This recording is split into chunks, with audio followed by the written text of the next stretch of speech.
Geeks. My name is Shauna, pronouns she, they. My name is Joe, pronouns she, they. My name is Connor, pronouns he, him. My name is Travis, pronouns he, him. My name's Amanda, and pronouns she, her. And welcome to Mythic Geekdom's supporting roles. Oh, excited! Yay! We are here with the Illuminated Outcasts, and they have been going through quite the turmoil to try and find someone very near and dear to them. But I'm not going to give you that lowdown. I think I'm going to turn it over to Cliff for some Cliff's notes. Take it away, Cliff. All right, so we woke up in the lovely, very kind woman's home. She let us sleep for like most of the day as we rolled in at like basically dawn. It was enjoyable. She was nice and whatnot. We questioned her a little bit interrogate style, but it's fine. As to where like the carnival was and where the owlbear is and all of the relevant details to that. And basically she was like, our town's too small to stop in. Carnival kept going, so we're like, all right, we're gonna keep going then. Thank you so much for your hospitality. Goodbye. And off we go. We hit the travel back again. Your horses make The really fast horses. We continue on down the path, make our way eventually into the town of Caedlin. It's a nice town. Cliff's been here before. Nobody else has, as far as I'm aware. But it's mostly an underground town with these 5 spires that stick up out of the ground and whatnot that mark entrances down into the underground town below. And then there's like an above ground marketplace, brief like town square type vibes, stuff like that going on above. So we get there, we're scoping things out, no sign of a carnival. GS is like, dude, I'm so good with people, don't try me.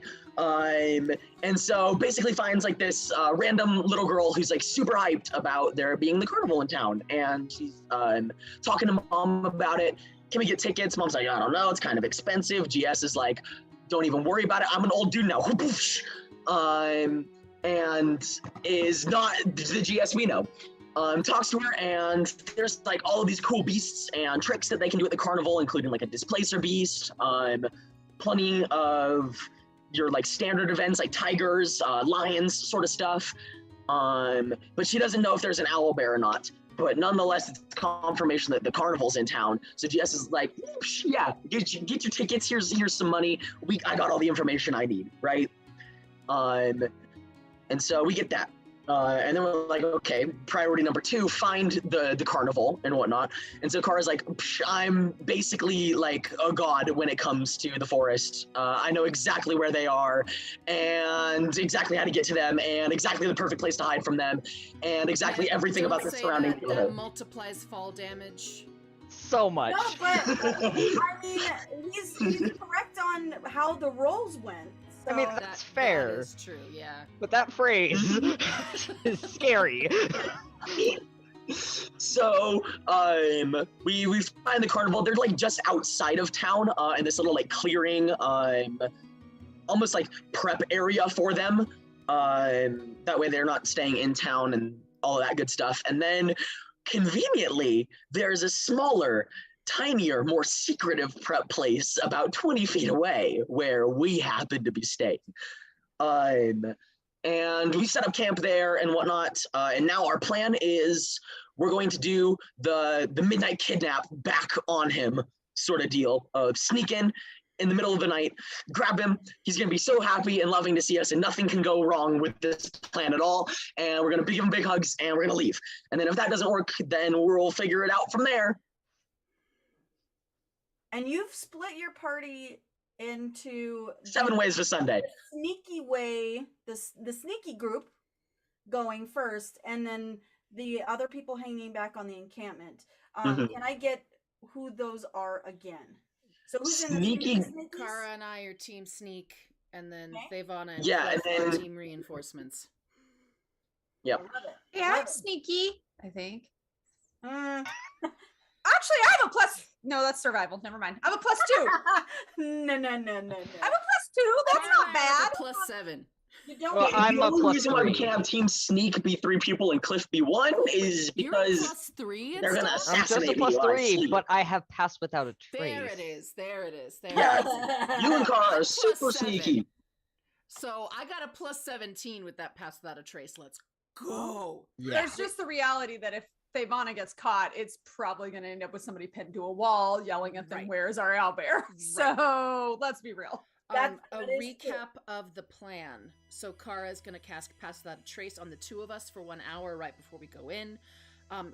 Kara and GS, the 2 of us, we have worked out tiny little Breet and Brepep and whatever things Yes. to communicate with each other. He's here, he's not here, we need reinforcements, stay down, go away, etc. Simple things like that. And the plan... We need reinforcements is simple. Sorry. Well, Breet! I mean, what it You actually come means help is us. help. It's help. Got it. Exactly. Ah. Interpreting the entire concept into one little breach, it's not that Yes. hard. And then once we find McCree, because we will, and he will Awesome. be alive and safe, Sure. maybe not happy, but alive and safe. Okay. He'll be happy in hell. I am going to cast invisibility on Kara and McCree. So Kara will have, and if they need to redo Pass Without a Trace on both Kara and McCree, great. And then the 2 of them will also be invisible. And they're GTFOing out of there. And That's the plan. that is the That's plan. the plan. So that way, if anyone, I can only do 2 people with my spells. I can only do up to 2 Okay. people invisible, so it's them. And then if I get caught, then at least I look like someone who lives up here in the north, being a tiefling. Yes. That's okay. Amazing. As you plan with each other, you are. I'm gonna set this right now so my reinforcements know. You are staying far enough away from this smaller living encampment that the light, any sort of fire or light that you would be using wouldn't be seen. Which means to get there, if you were to use all your movement and your action and everything to get there, it's probably gonna take you'll get there on the 2nd turn. What about if we have the horses? I thought the plan was that If we you would have take the horses horses, ready. it will be quicker. If you don't, it I mean, won't. if we're called in, we're coming out. There's no Let's go. niceties. It's Perfect. like, at least that's what I understood. I will say, Thavana, remember, Thavana has taken the little carving of McCree, and while they're waiting, Thavana would have started putting everything on the horses. The horses are ready to go if we have to go. So our campsite is done, cleaned up. And then she's sitting there and just carving into that, adding and carving something else to add to it, just the little thing to add to it. So That's right, because you took first watch because we were going to be able Mhm. to get a rest in, or Yeah. at least GS and I, before we headed off. uh-huh. That's correct. So Yeah. so she was doing that during that, and then once she gets up, I assume Cliff's probably helping her. We are packing up and making sure if we stay cool, we can unpack. But if we gotta go, We gotta go. Yeah. and I will be handing Cliff apples out of whatever pack that Kara has had of treats, trying to get Cliff to get the animals used to him better. Because Love it. We're totally coming back to that in a second. You are not within 120 feet then? It would be. Because I think I remember we were close enough that I could send message to what them. was blocking the light was we found this overhang. We Yeah. had Yeah. something. But they were close enough that I could still send a message, I if I think remember. correct. Yeah. Okay. I think it's just. I think it was 100 feet away. Great. basically. Yeah. Perfect. Like Because 90 if kilometers. I can't send message, then I have to do something more overt, and then all bets are off. Now we got everyone coming after us. Right, So right. Yeah. cool. I'm With your double sending- natural 20, yes. Sending a message. Cool. So GS and Kara, as you move out to start Team Sneak, I'm gonna need some rolls from you. You know where this encampment is. And I will say, you know that from the way that you found to get into the encampment, it looked like there might be other ways to move into the encampment. So you can make it easy, go the way you know, or you can try and weave a little bit within this forest to possibly find a better vantage point. Up to you. Kara, can you find us a better entry point? Yeah. Okay. Is now Yeah. the time to make us stealthy? Now's the time to make us stealthy. Now remember, I can only cast Pass Without a Trace twice. Yeah, once now, and then once you got McCree. Alright. Cast Pass Without a Trace. We've got an hour, let's go. You watch as the shadows from underneath the trees just kind of almost grow long and fall and move into the path that you're in and just sort of up towards your body, concealing more. I would like Kara to roll a survival check for me, please. Okay. That is an 18. 18. Nice.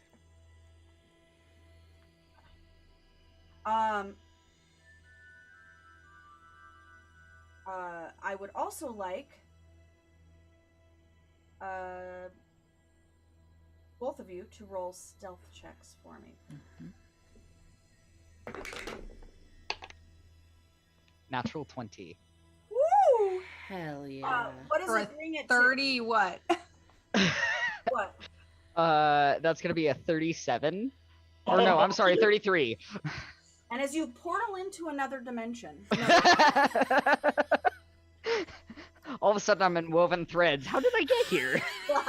Run! Just run! Just go! Hey, I know those. Nope.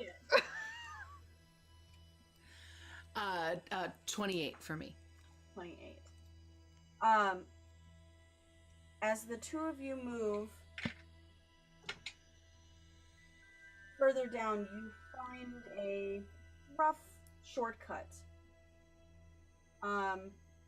to where you start moving in to the encampment from the north side.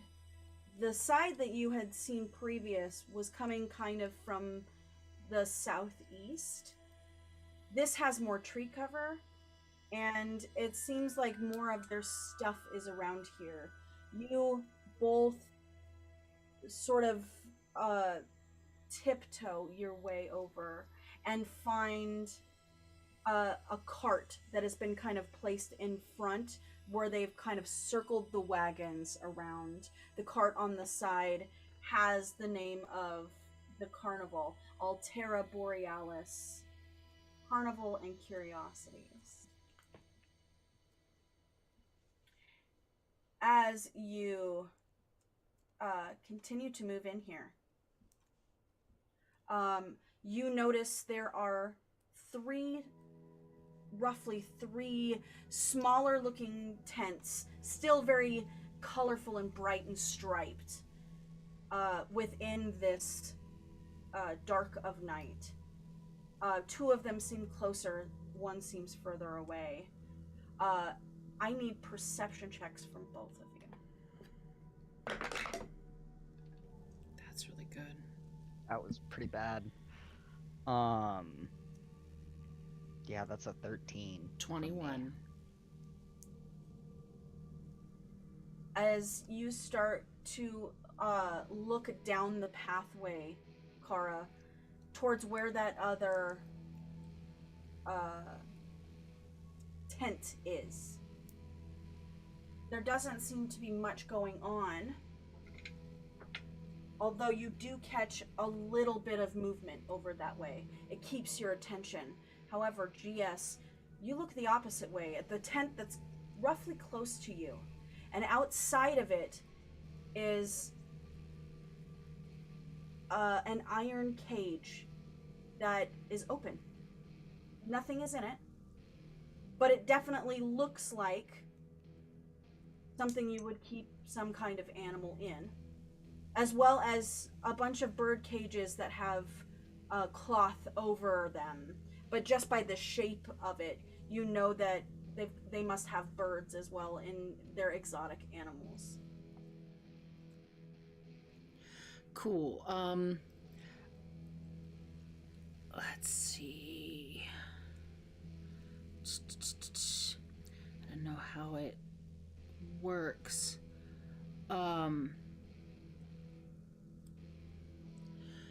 Okay, we've got past that trace, so I could, if I whisper a cantrip, I'm assuming that it won't be that bad.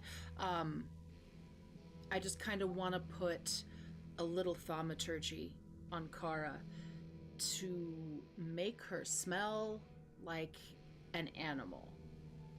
Like an animal that would be in that kind of cage. Because if animals are going to smell something unfamiliar, so I'm gonna make her smell. Oh, I don't know what a displacer beast smells like. So something that I've smelled in the wild. I'm gonna make her smell like that, and then myself with thaumaturgy, and then I'll let you decide how long that effect lasts or whatever, being a cantrip. Cool. This just kind like, of, spray, walk through type of yeah, thing. this kind of musk odor comes around you, Kara. And with your 21, rolls are really low right now. Still with your 21, GS. And then I'm gonna point in that direction, showing her the cage. As you both look over that way, you hear from that direction a twig sort of snap. I want to make sure you understand completely what's going on. So can I get you guys to go over to roll 20 really quick? We'll be fine. We're gonna get him back. He's gonna be fine. So, Cliff, if you just hold out the apple, no, not like that. Not with your hand on top of the apple.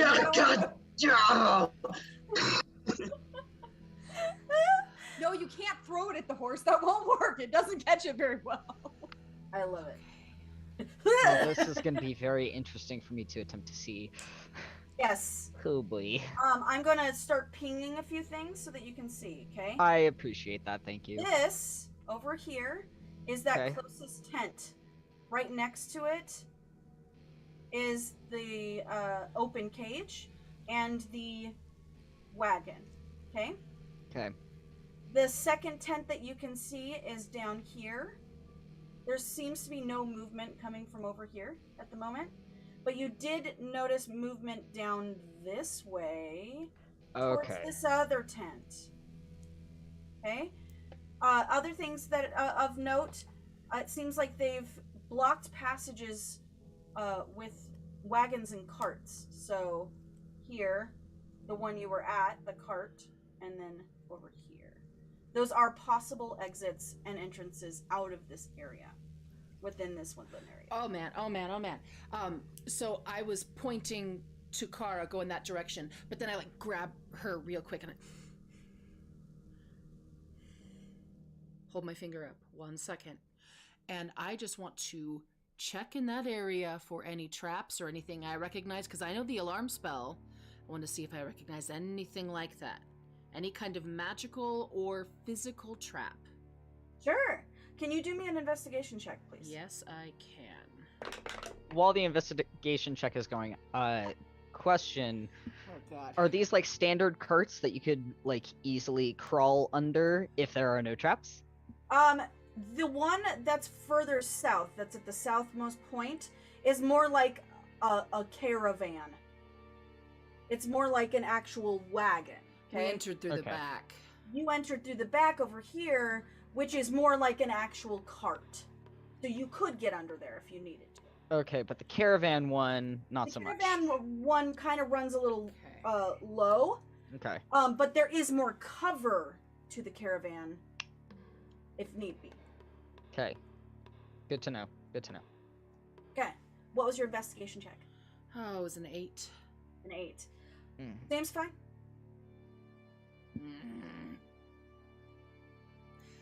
Okay. Okay. I don't feel very confident about it, but Okay. You don't see any visible traps around the area. yeah. You might have gotten distracted, because as you grabbed Kara's shoulder to stop her, you'd notice there is a new piercing in her ear. And it's Okay. still a little red and inflamed, and you recognize that that piercing would normally belong here if she so did so. Okay. That's why you got the 8. Yeah. You're a little distracted. Mhm. Kara, slow, careful. And as she heads over toward the cage, Yep. I want to try and go around the back over on this side of, in case I need to make any kind of distraction over on the other side. Absolutely. Will you both roll me your stealth checks again? Yeah. Plus But 10. you still have to pass without a trace up.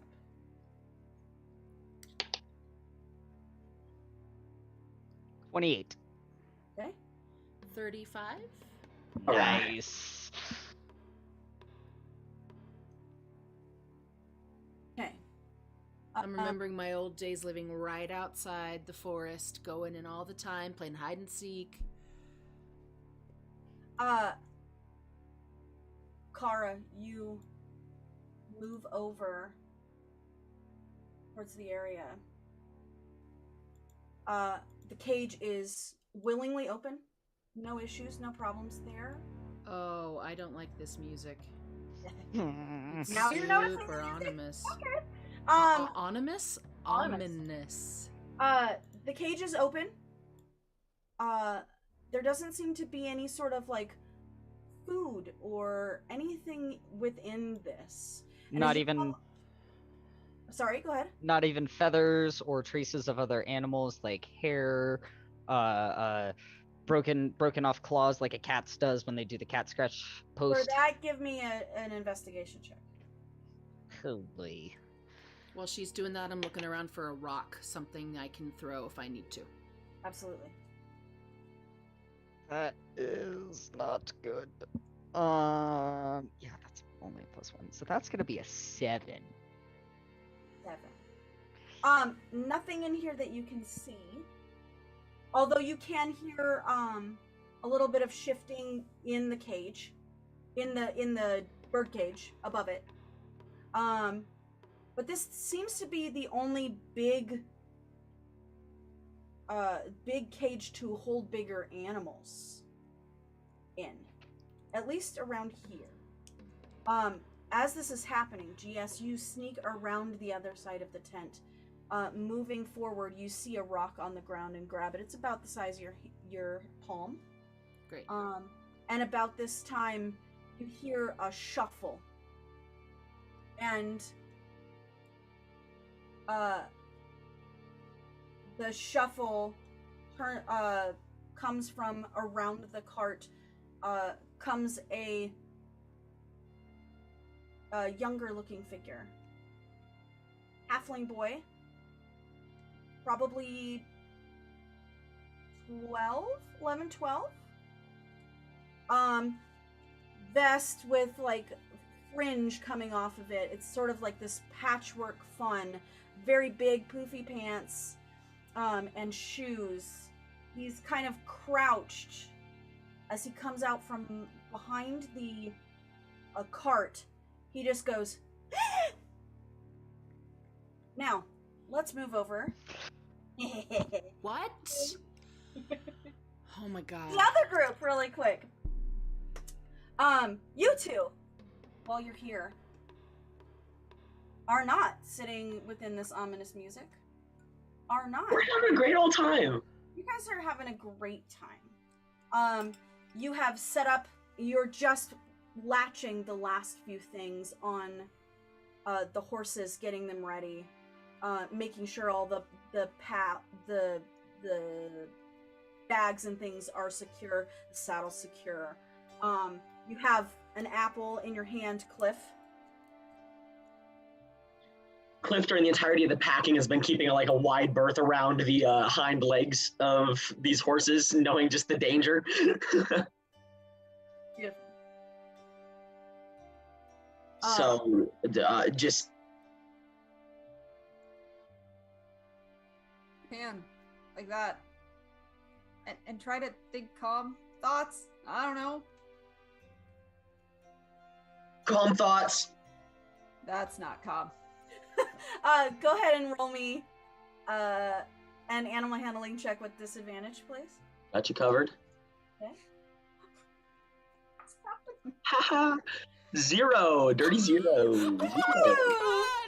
I mean, could be worse. Could be worse. Worse. I'm standing right next to him, so if the horse like reacts in any negative way, it's like I step right in front. The horse starts to like move back away. I've got its halter and just, you know. Is just like haunches up, really nervous around being around Cliff. Cliff, you have that twinge from your tattoo, your curse. You want to try again? Okay. I mean, I could. I just don't want to freak him out too bad. What horse is it? Are we doing this to? Would this be Club? Yeah, Devana would be using Club because one, Club hasn't seemed to. Actually, I think he's the only horse that hasn't really seemed to react super poorly to Cliff. Yeah. And Hell now. she knows Club, so she's like, yeah, I got this. Club's fine. Okay. You know what? Hang on. Try. I don't know. Maybe makes noises like McCree. He seems like McCree. Doesn't ever care when McCree's pulling on his ears or anything. Okay. I'm gonna kind of half crouch in front of Claw. And once Club's calm, I step to the side and I just hold Club's halter to make sure. Yeah. You know, but I'm out of the way and I'm whispering to him, come on, buddy, come on. Just give him a chance. He's really not that bad. I know he smells funny a little bit, but that's just the metal. Come on. You know, things like that. Just dumb things. You crouch, kind of waddle forward a little bit. Breet. Can you roll me an animal handling check? Yeah, I got you covered. Just a flat roll this time Ivana around? just tilts her head. That's disadvantage. That's a weird phrase. Wait, he doesn't get any kind of advantage because I'm helping him? The advantage is gonna be if this goes real poorly. Okay. Oh, it did. That's a 0 again.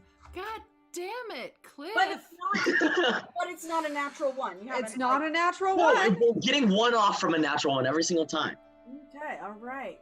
Cool. The horse sort of you can see it now being to the side. You can see something in Club's eye changes a little bit and starts to back up and try and get away from Cliff. Cliff immediately does his backup too, and just the separation. And we haven't figured out how to fix the thing that you can untangle if I let you break up a fight. Not this one yet, no. I don't know if this is gonna work with what we're trying. Well, I mean, I guess if I have to ride in with you on on Club with me, as long as you're not trying to be controlling him, we could just pull the other two behind us.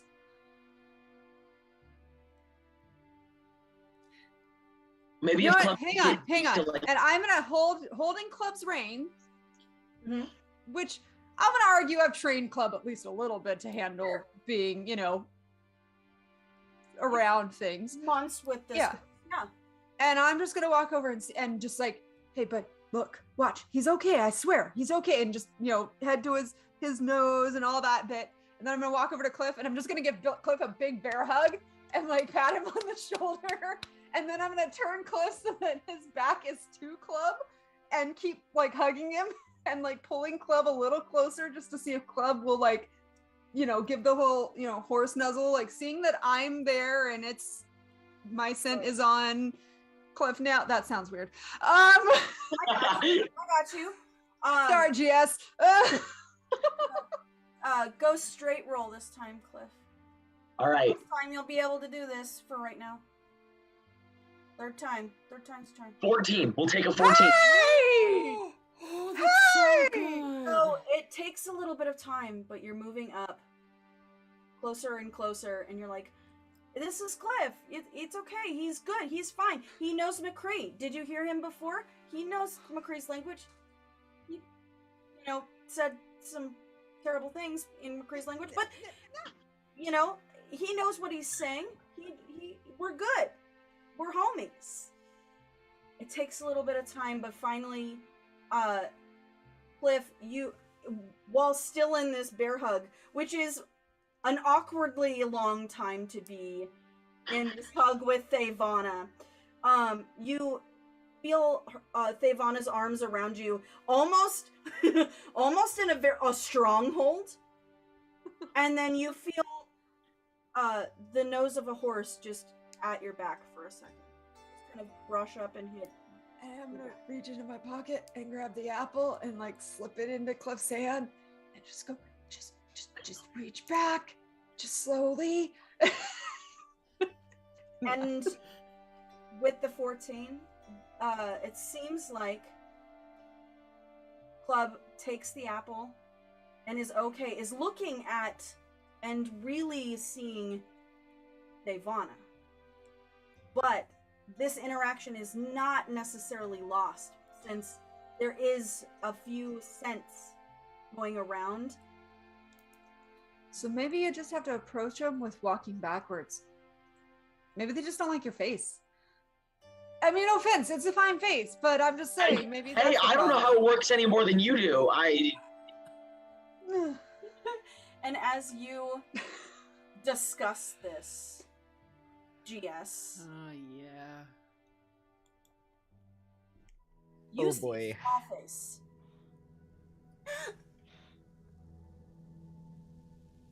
Crouching, trying to block their face, seeing the rock in your hand.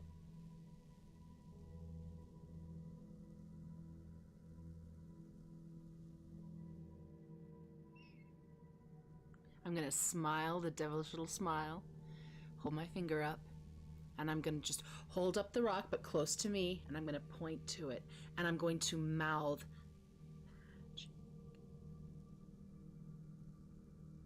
And then I'm gonna hold it out like, you want it? I want to try, given those vibes of that, like, mysterious woman in the woods. Yes. Go ahead and roll me a persuasion check, please. Unless you're not actually going to give this to them. I would give it to him. Then I would say it's a persuasion check and not necessarily a deception check. It's not performance necessarily? Oh, no. Okay. Still good, that's an 18. Okay. Okay. He looks at you. Give me a second.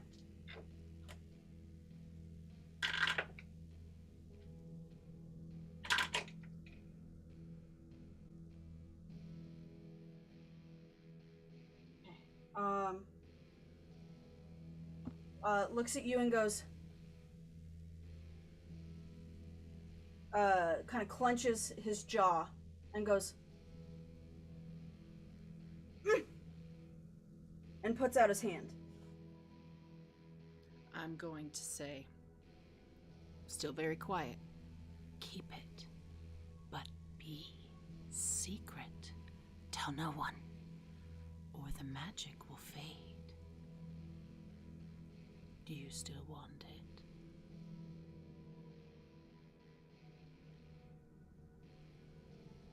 It can bring you great fortune. I put it in his hand, and I do like a wavy, tiny little thaumaturgy of just little sparkles. As you are having this moment, Kara, you look over and can see this small halfling boy crouched behind, brown hair kind of wild and free, wide-eyed, looking around, trying to discern GS. Doesn't seem to have noticed you yet. Got one Okay. more thing I'd like to do. Okay. But the magic is not fully activated yet, child. There must be an exchange. Remember, we must be secret. If you want the magic of the good fortune of this stone, then I need the feather of an owl bear.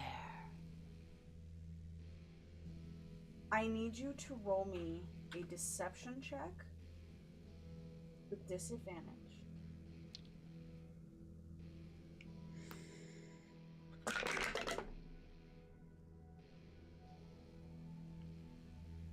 That's a 7. Okay.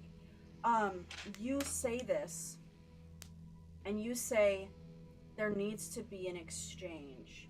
Both of you watch this small boy just halt. Was like, give me the thing. And then just full on almost freezes up. And you say, I need the feather of an owlbear. And that hand drops to behind him, and he's like holding the ground behind him. Do you not know how magic works, boy?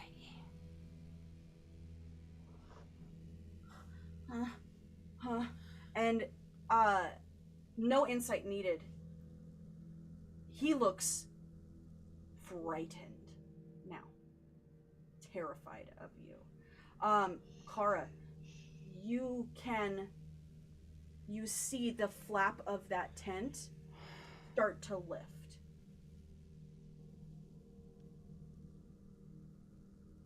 I'll bring out our little halfling boy first, so you can see.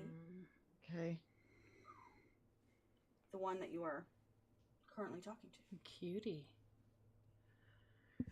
to. Everyone's like, oh! Cute. Whoa, sorry. This is This is- scary music. Ah. And turns into a devil. No. We're not that spooky. Not yet, anyway. It's not spoopy time yet. And as you begin to watch that flap go up from the tent, another figure comes out. Another boy, halfling, who is darker skinned, dark hair, kind of lays flat a little bit, has a little bit of that like Final Fantasy spike in places, and is like coming out, wiping his eyes, and seems to be putting on like sort of a puffier jerkin or vest over a chemise top. Seems to be teenager, like 16 or so. Starts to come out, is wiping his eyes at the moment.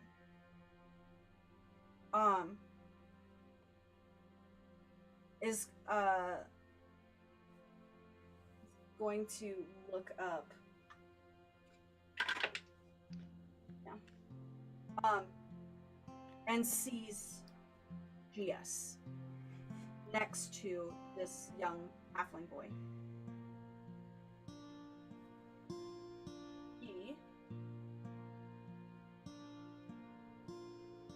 I do need a stealth check from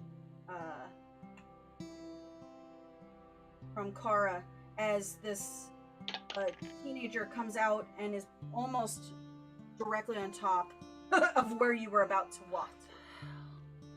19. I would say, maybe Yeah. to justify the 19, the second I heard the flap, I am going, like, back here behind the crate. Perfect. A little bit to hide. Yeah. You are hiding behind that cage and a few crates that are around there. The boy looks over, sees his halfling friend, and sees a stranger. And he goes, Lakin, it's late. Come on. Oh, sorry, miss, we're not open right now. It's not time. Give us a few days and we'll be open to receive everyone. Lakin. And he grabs Lakin's shoulder. I'm going to try and disappear into the trees. Oh, okay. You know, it's like I did the whole like, oh shuck. So I'm trying to give the appearance to this kid that I'm just a patron, because that's what he thinks I am, but I'm trying to keep up the illusion that I'm some mystical, magical creature to this one. So I'm doing this.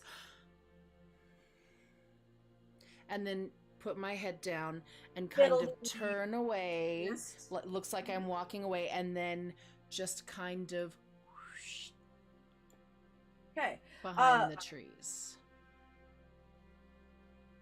Does Okay. he still have the rock, or do I still have the rock? You still have the rock. I still have the rock. Great.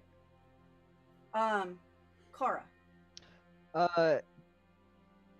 This kid, Lakin, I think is what you said his name Uh-huh. was. Based on the artwork that I can now see, the way he's crouched and the way he's been kind of moving with GS,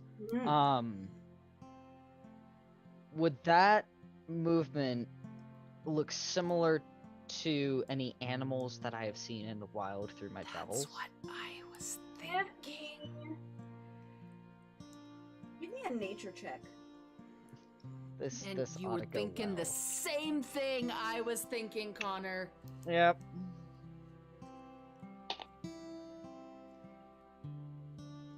Well. It definitely looks animalistic. The boy doesn't seem to like to be standing tall, but you're unsure of the reason why.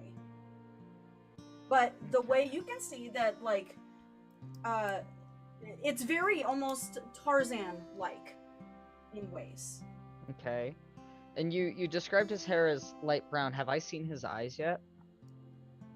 You haven't, because he's been looking at GS. Okay. So you kind of been seeing him from, like, profile to in the back. Okay. Can I make my eyes flash gold to hopefully get his attention? Lakin? To get Lakin's attention, to maybe make him linger a little bit after the other boy leaves. You know, go like ahead. Bambi, just eyes in the trees. Can you roll me a performance check? Yeah. 18.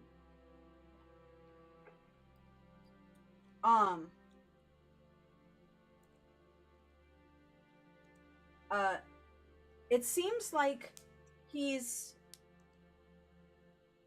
looking at you longer. As the teenage boy is pulling Lakin along back into the tent.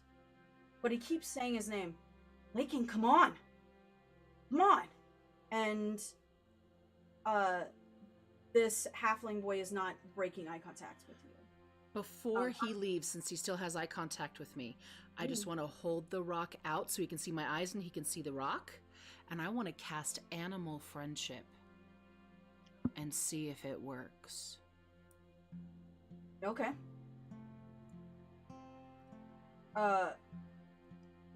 you cast Animal Friendship to Lakin. Come on. I want to try and cast Animal Friendship on Lakin. I see. He looks at you. You cast around, around the stone, and sort of hold it out towards him. When you cast Animal Friendship, usually you can feel when there's a connection to the creature, the animal that you're near. This doesn't seem to connect to anything. Not that you're looking. As you say this, and you're holding out this stone, eyes glittering in the dark, you hear, "Excuse me, we're not open." And Trees. as you move forward, can I get a straight roll stealth check from both of you?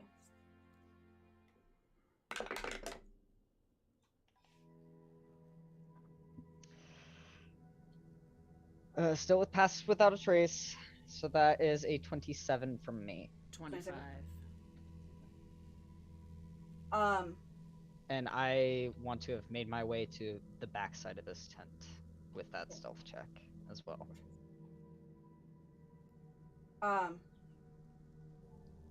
Coming out of from below towards the other tent comes a massive figure. A male orc man, longer tusks, sort of a greenish hue to the skin tone, bald, but his eyes are kind of bushy and gray. Thick, muscular body with sleeve tattoos of these long black striations that look like lightning or something, like bands of tattoos, and in an A shirt that is brown clothes. Seems to look like someone who would be handling animals or people or whatnot. He comes from below and goes, doesn't see you at the moment, but continues to walk towards and goes, "I know you're there. We are not open. Don't trespass in the dead of night. It could go poorly." And he's going to make an investigation check. Kara, where did you move to? The backside of this tent over Do you here. want to move your token over there? Yeah, I got you. I can. Okay. As you move, he starts to move over. The boys, having gone inside the tent,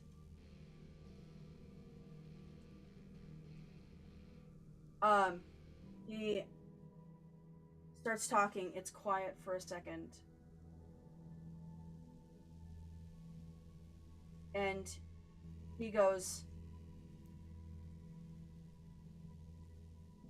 "I said no trespassing." And you feel a hand touch you on the shoulder, Kara. I need everybody to roll initiative. I'm about to break this man's kneecaps. Shauna, can I say that as all of that was happening, I was going to have Cliff and Thavana get on to club the other two horses, and we're doing that slow walk towards that direction, not like it's the thing of I just want to be like we're inching closer to it just in case we were needed. But staying on the path that they would come back towards where we were. Like, so we're not close to it. It's just that, Yeah. Okay. Yeah. We could be mistaken for just travelers going somewhere. Let's go 25 to 20. Good talk, guys. Oh, okay. 20 to 15. 19. Oh! You, who has the better dex, or who wants to do rollies, or however you want to do this? I got a +1. I got +3. Okay, it's you. All right. Clara, then GS. Anybody else in that? 20 to 15? 17, Avon. You too, okay. And the kitty. 15 Yeah. to 10? Come here, Bubba. The whole carnival gets to go, and then Cliff is sitting at the end with a 6. Yeah, but you're on the horse with me, so I got you. You're good. Yeah. Okay. We're just hanging out. Noted. So as long as you're on the horse, you take Thevana's initiative as far as, like, movement. Yeah. So. Oh Yeah. boy. Let's do this. You feel a hand on your shoulder. I said you couldn't be here. Turns you around. It is your turn. Yes, you're on deck. Okay.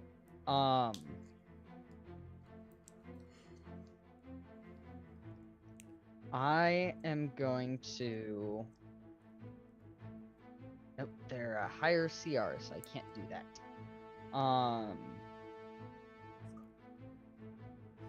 So, okay. Bonus action, Shillelagh. Yeah. Cast that Shillelagh on my staff That as I familiar knot work comes up the side of your staff. and I whip it over my head and I clock him in the head with it to try and silence him as quickly as possible. Ooh. He is That's the attempt. That's what I would like. Try to to They're knock him going out. straight for violence, Yeah. folks. Hey, There is murder in go ahead and roll Kara's for an eyes. attack. Cool, buddy. That'll be a 23. Gosh, Please yeah. tell me that knocks him out. We'll Into see the how much- jaw. Into Go the ahead. jaw? Yep. Perfect. How many Fine. teeth fly Max out of his damage skull? right here. See, we'll see. That is going to be 9 points of bludgeoning damage. That's Nice. pretty good. And then we are going to spend a key point to Flurry of Blows. Yeah.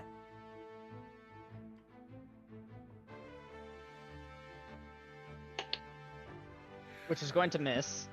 Because I Okay. don't think a 9 does it. No. That's what I thought. Not with this hulking form. Okay. 14? 14 will hit. Okay. Okay. Real quick so I don't forget. Where is it? Open hand technique. We're gonna have them A save. dexterity saving throw, please. The natural 20 on the die. Wow. Okay. You, Fine.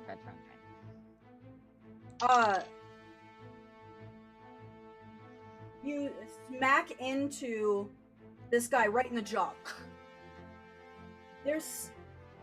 You've fought a lot of people, and you feel this wood hit into his jaw, and it turns his head, and there's some kind of weird force against it until it takes. You go to swing with your arm, and he just moves back for a second, counterbalances his weight, and as he goes forward towards you, you bring that hand, open technique, right into his solar plexus. And he just goes, "You're trespassing." Oh no. You've stolen my child. Yes, it is your turn. Devana. But that would be 4 points of damage from the open hand technique. by the way. Devana, you're on deck. Message is one action. Okay. I'm gonna cast message. Y'all know me, and my messages have to be musical. So, Devana and Cliff will hear a Breet.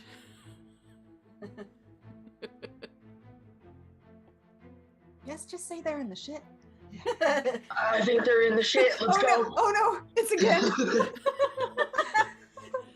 You like kick up. Do you, GS, want to do any sort of movement or bonus action?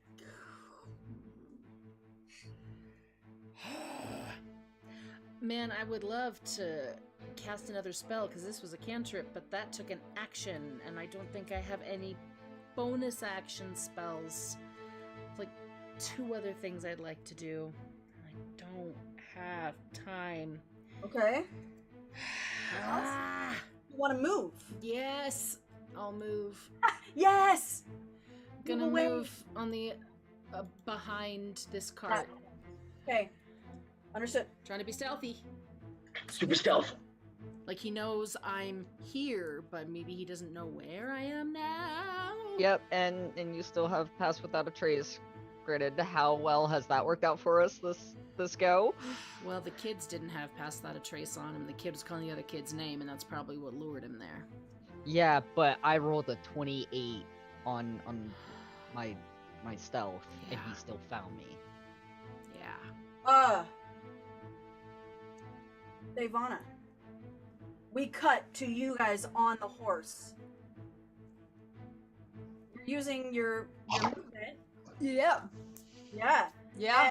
And your action to dash to get in here, basically. Yeah. I don't know. We decided. your- Hang on. Let me look at. Sure. 60 feet is the horse's speed. Sweet. So, however, how close do I get at 60 feet at this point? I don't know. 120. You would be there If I dash. if you dashed. Yeah. If you use your action to dash there, Where would dash, we you be? would have a bonus action. I can put you right up here. Oh, no way. You would just have to use every ounce of the movement. Yeah, I know. Can But you does would- it look like we could? Does it look like we could go into these trees at all? Absolutely. If that's where you want to be. No, the Breet has come through of Okra. Yeah. I'm gonna get as close as I can to make a beeline, and as soon as I get there, I'm gonna start. I want to dismount. I'm gonna dismount, and I'm gonna take. The leads for the other horses are tied loosely, like somebody could just grab them. It's a loop tie. Yeah. To Club, and I'm gonna loop Club's reins around a tree branch. Stay here, buddy. Stay here. And then look at Cliff. I don't know how much do I have. I know I don't have an action left. You got it like a bonus action left. Yeah, I've got a bonus action, and we all know what my only bonus action basically is. Are you gonna Actually, do it? yeah, I'm okay. I'm gonna change my mind. I am not gonna get off the horse, but I'm gonna be I'm gonna yank the other reins, shove them into Cliff's hands, be like, tie him off. And then I'm going to go into a rage, and I would like to, as I go into rage, sorry, Cliff, you might fall on this one. I'm gonna lean forward to Club and go, come on, buddy, what we practiced. Rage. And then I'm just going to I want to pull Club up so that Club rears and draws attention towards me. Awesome. And just get as much attention as I can. That guy, hopefully. Animal handling check on your part. Let's Sure. go. Dexterity save on your part. Let's go. I've always been good at dexterity saves, Animal handling. and this time around's no different. 19. Oh, 14. Ooh, nice. 13 for an animal handling. 13. Okay. Club does rear up, but is just kind of like following your lead. Yeah, that's fine. Cliff, you just like slide off the back of this horse and kind of stumble a little bit, but you're right behind a horse at this point. Yo. Okay. Ooh, bad place to be, bud. No, I have sword and shield is like, shield is on my arm, sword's out. I'm doing the whole like, come at me, bro. Like over here on the As this happens and you rear up, we see like the side of you on the horse rearing up, the sword in one hand, your shield on the other. Cliff slides behind, and we can see this hulking orc figure behind. Look over his shoulder at you. It is now their turn. He doesn't change his posture, but looks behind at what's going on and goes,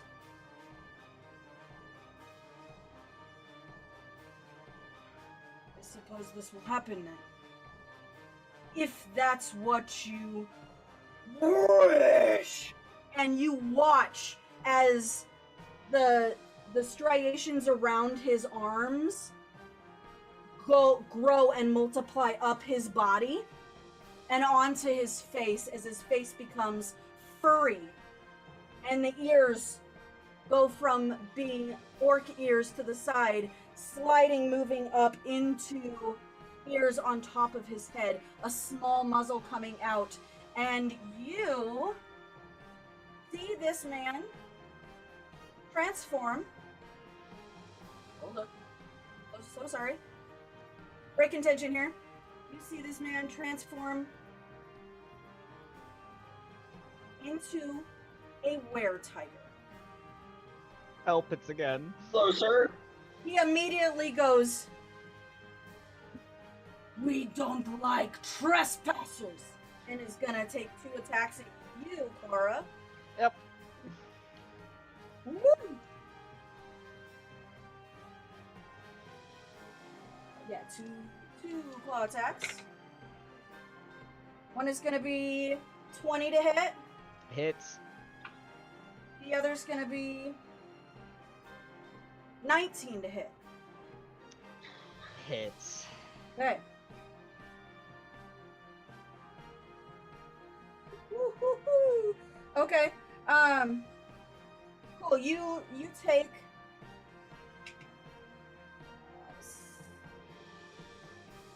14 points of slashing damage as he just like rakes across your arm that is holding on to your shillelagh.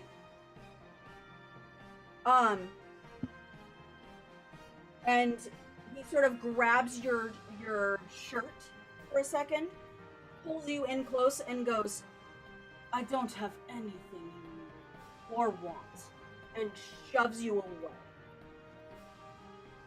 After saying this to you, he goes, "Intruders!"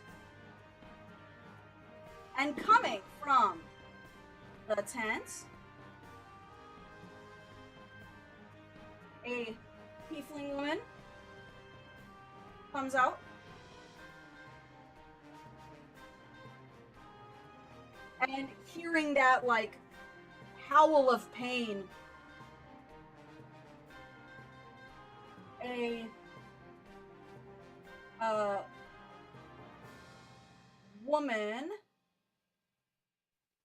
starts to come out and goes, "What is," and as she's saying, "What is this?" you watch her face change almost instinctively into a long, pointed nose, rounder ears, and she grows this enormous tail as a were-rat shows, coming out of this goblin woman's form. You know, Shauna, when I helped you come up with all the Blood Hunter lore, it wasn't so you could use it against me. I'm gonna use what I got, you know? Shauna, Yes. Are you aware that we are still seeing the orc guy and we're not seeing a weird tiger? No. Thank you. You're Good to welcome. know. Let's He fix tried it. to make this happen for you. Listen, I asked you to do this thing, and you didn't change, bro. That was what I wanted you to do, was change yourself. Change. Technical difficulties. Change yourself. Puh! There you go. There we go. Lovely. And the tiefling woman is still just a tiefling woman? Just a tiefling woman. Okay. Seems to be sort of this like peach skin, brown horns that come around and up, dark blue hair. Seems to be wearing some kind of almost like gymnasty looking clothing. She runs forward, hops onto the cart over here. And as she gets up onto the cart, starts looking around, and I need a stealth check from Miss GS. Oh, I need concentration check. Yes, you do. I got 14 points of damage, so it's 10. 10. Gotta beat a 10. Oh no. Yeah, that's a 5. Oh. Okay, Concentration drops on Pass Without a Trace. In that So- case, 19. 19. They rolled a natural 19. So as he jumps up there, he looks around, and almost in this weird way, the shadows that were up and around you kind of pull back away for a second, and she notices you. She is going to take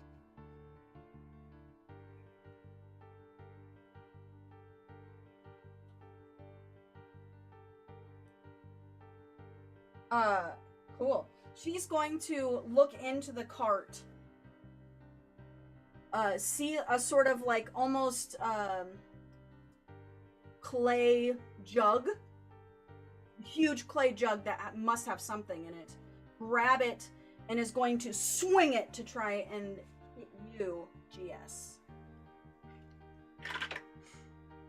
That is a 20 to hit. Hits.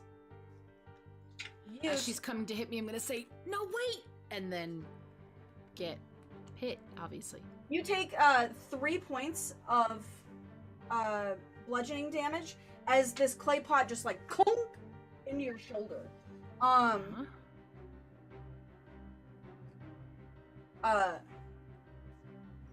She looks over at the were-rat woman and goes,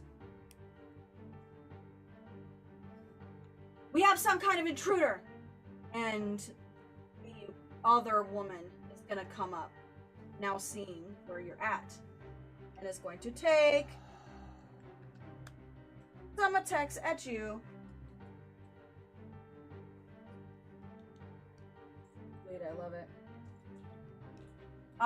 She's going to reach forward, and these like weird long teeth come forward at you. Gonna try and bite you. Oh, okay. One does not hit. The other one is a 23 to hit. Hits. Okay. You. Oh, come on. You take 3 points of piercing damage. But I do need a Constitution save from you. Oh, that's delightful. 6. Fully 6? Uh-huh. Wow. Yeah. Oh no. I have no bonus to my con mod. As she like bites into your arm, there's this weird sensation, and you feel something and move into your body. You are cursed with something. Oh no. Joe, it's always your character. It's always you! Help, it's again. That's fine. It's fine. From inside the tent, you hear the teenager go, "What's going on?" And the tiefling woman goes, Stay in there. From here, Cliff, it is your turn. All right. The plan, simple. I'm already off the horse, right? The horse like You're kicked off me the off, horse. but I landed fine. You're holding the reins of the other two. All the other horses. Oh, I mean, you can drop them. The horses are trained to stay where their rein drops unless something really badly spooks them. stay where you are, guys. And then I'm gonna drop the reins. Okay. At least generally speaking, from what I've seen on TV. And the little bit I know of farm horses. Is moving in this forest area any more difficult than like this path area? Yeah, it's not too bad. Okay. It's not going to eat up your or be considered difficult terrain. Cool. Awesome. I will make my way around then to here. Yeah.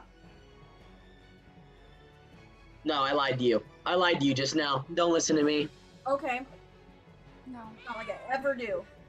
Actually going to move over here. That one, the were-tiger on Kara is going to get an attack of opportunity against me if it wants it. Oh, you bet it will. Well, I heart that. That's gonna be... can I ask a question before that happens? This might mess up your plan, Cliff, but Sure. in order for Cliff, the way you were just measuring that, how much movement do you have? I got 30 feet. You'd have to go over the cart, over the tent, over the cage, or over the cage, So over the true. tent. So, I just used the ruler on roll 20. yeah, I'm just saying, like, I saw the movement and I went, I mean, part of me wants you to be able to do it, but part of me is like, I'd rather you not get hit for no reason. No, it's okay. I'm wanting to be hit. Although I'd really love to see Cliff try and jump over a tent. I could probably get there then, avoiding all the obstacles. We'll get there. That'll work. Are you passing through his... No, because he would have had to go over the cart here to do that. I can get to where I'm at right now without having to pass through his range. So we're good. Oh, gotcha. Understood. Where I was at previously, I would have to go through him one way or another. Yeah. All right. Your bed, please. So, Cool. Being where I'm at, we're gonna do a big one. Let's get a Aura of Vitality rocking up in here. Okay. Let out this golden wave of light off of me. As it pulses out in a 30-foot radius. I love it. Very nice. Bam.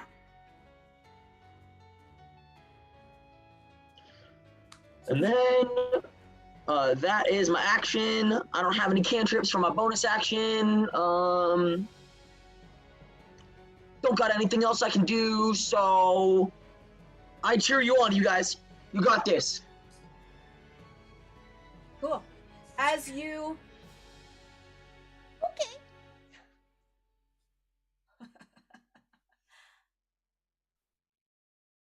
I kind of love that.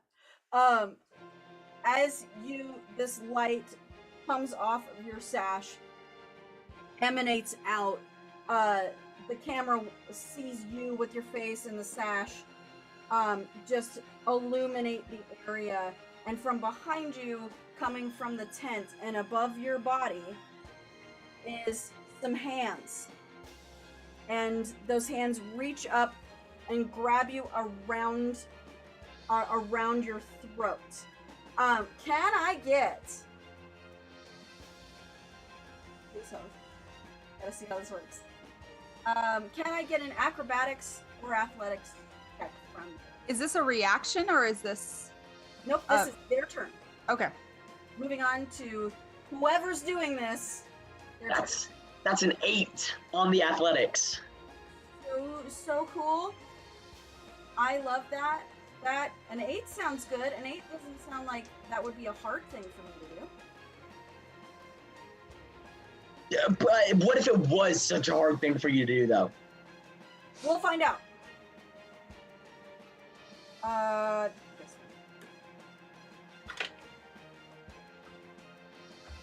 That's... Yeah, that's a 19. As climbing onto your back, grabbing a hold of you, is Lakin. This halfling boy that is like Hi, buddy. grabbing you around the neck and just starts going, ah, ah, ah! And that's I'm it. just doing the exact same thing. You, from that, you do take, I love this so much. You take 4 points of choking damage, I guess. Okay. As this To get the hell off me. As this kid is like holding on to you the way a small child would in the pool and just not letting go. Okay.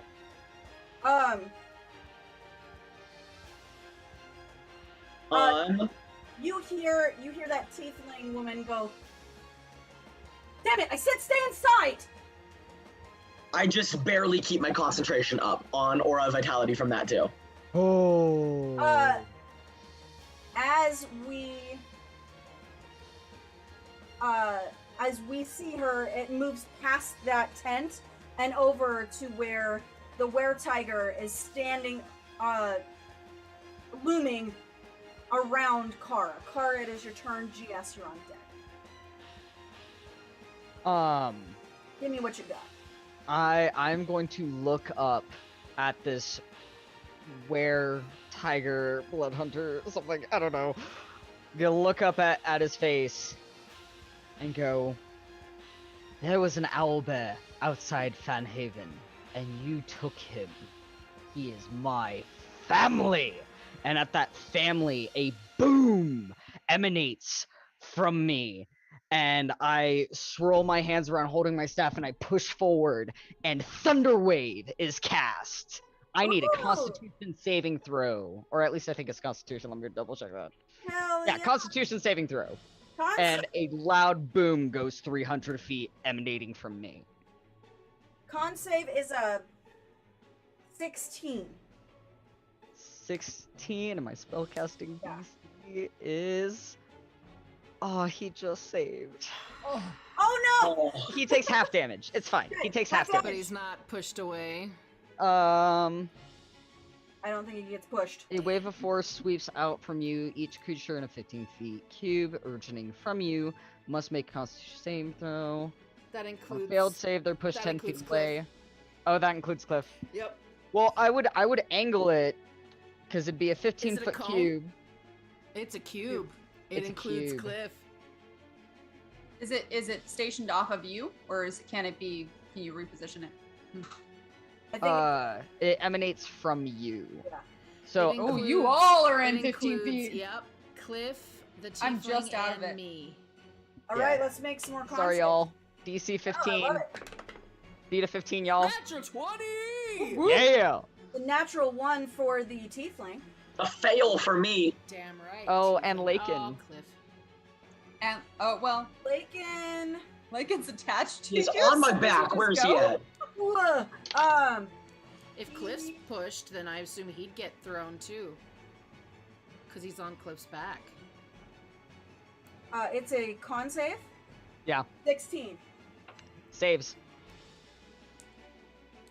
So maybe like Cliff moves. So he and might he'll- get 3-point pushed. landings. He might get pushed, but how I'm putting it is he's still holding on. Yeah. Okay. So for those who failed, you take 10 points of thunder damage. For those who succeeded, only 5, and you are not pushed. Oh, okay, got it. 5. Still hanging on to concentration on that Aura of Vitality. Awesome. So sorry, y'all. Kara's not thinking. Does It's the okay. Aura of Vitality make a light? Aura of Vitality does not produce light. I can just does use. not It's like a produce little light. bit of healing that I can sprinkle into the fight later. When it's cast awesome. from him, there's an illumination for a second, and then that's it. Amazing. I love it. And then I'm going to spend a key point for patient defense and getting into that stance. I'll go, you took my Mokri from me! And that's my turn. Cool. he bears down at you.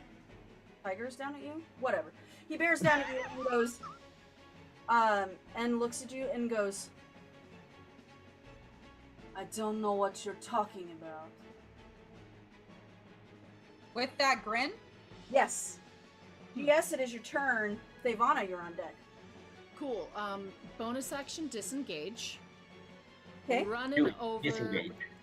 to Kara, or like past Kara, I'm gonna say, find him. And gonna keep running, like away, out as much as I can. And let me see how far I can move. Yeah, I want to move the hell away. I'm all the way up here. But as I run, I'm going to cast right here, Darkness. Ooh. That is a part of my Infernal Legacy. Cool. So it is a 15-foot radius of Gotcha. darkness. But here?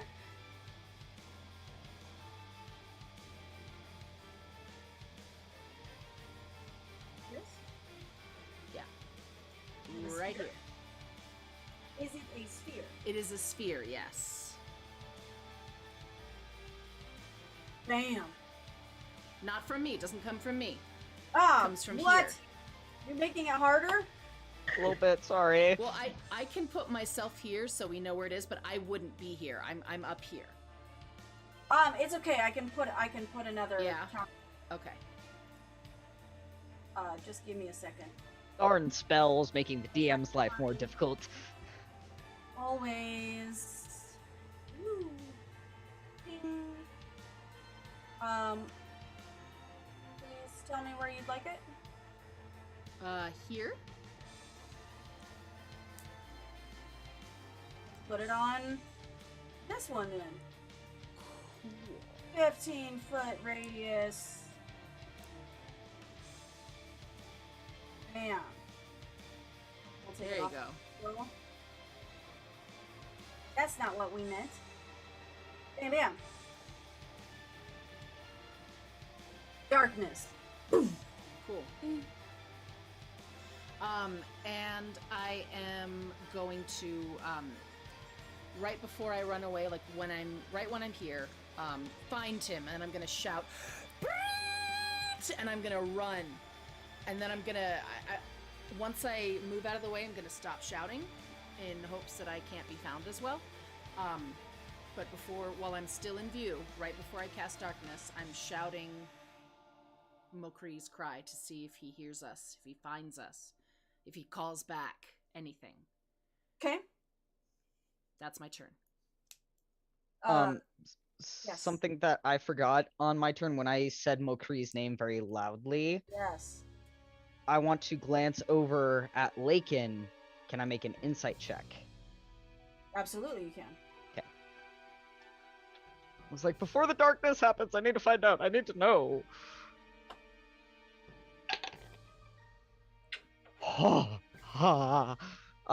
That is a 25. Okay.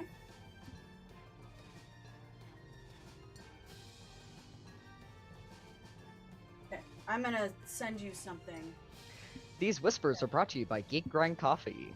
There Use you promo go. code Stay Mythic for Reminds me, I gotta order 15% off. I don't remember. I don't know. Yeah, Any it's discount. like- And I think for it's a like- discount. Oh, Oh Oh no, that sounded like a lot of dice. Yeah, right? Have you had Geek Grind coffee? I have, and it's delicious. The frost, the iced coffee is my fave. It's amazing. Love Yeah. it. So delicious, and I'm looking forward to getting some tea from them as well. Yes. Ooh, that sounds good. Super stoked to try their tea, especially coming into summertime. I want to make some iced tea with it. It'll be amazing. Right, there you go. Okay, thank you. You're welcome. That darkness happens. As the darkness surrounds that area and we hear GS call out we move pan over to Thevana. Thevana, it is your turn. Then it will be the where people's turn. Do I hear anything from GS's cry? Just that split second as I start to. Just that. That's all you hear. Okay. Now there's a giant mass of darkness in front of me. I can see this buddy here, right? At least part of him sticking out. Part of him. You can see that there's movement over there, and you know where he was. Yeah. Did I notice that this other stuff is down here or no? No. Okay. Not from when you came in. You came into amidst a battle and had a giant tiger man bearing over your friend. I would like to ride horse pub right here, and if I can see this guy in the darkness, like I can see part of him. Yeah. I'm going to jump off of Club, just directly on him with the butt of my sword, like right on top of his head. Okay. I don't want to kill the guy. I'm not actually looking to kill these people. Roll ish. You're jumping off the horse though. I mean, yeah, like off of it onto like yeah. Cool. Can I get an athletics check? Sure. That's with advantage, right? Because that's a strength thing. Strength thing. That's a natural 19 for 25. You know exactly where he is. Make your attack. Great roll. Okay. That's not great. That's really garbage. That's a 10.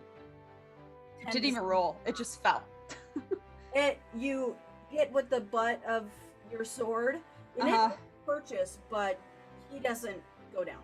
Great. Then second attack, I'm going to grapple him.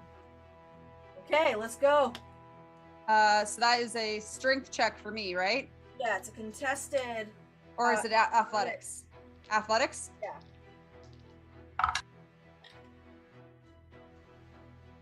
Can't see what that is because there's glitter. That is a 21. Okay.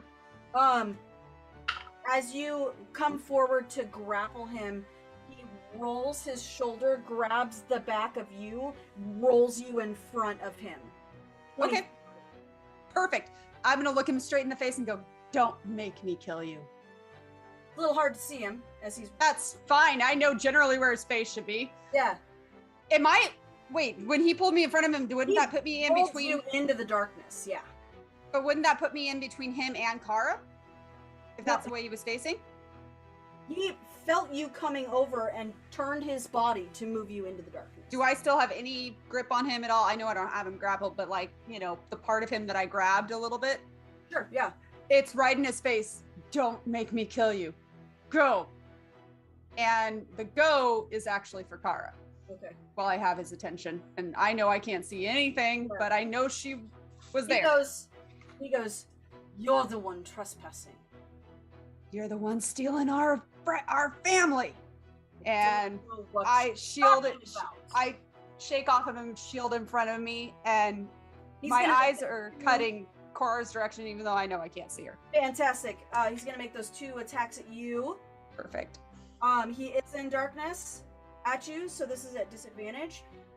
Lucky you, because that was a natural 20. Oh. The other one doesn't hit though.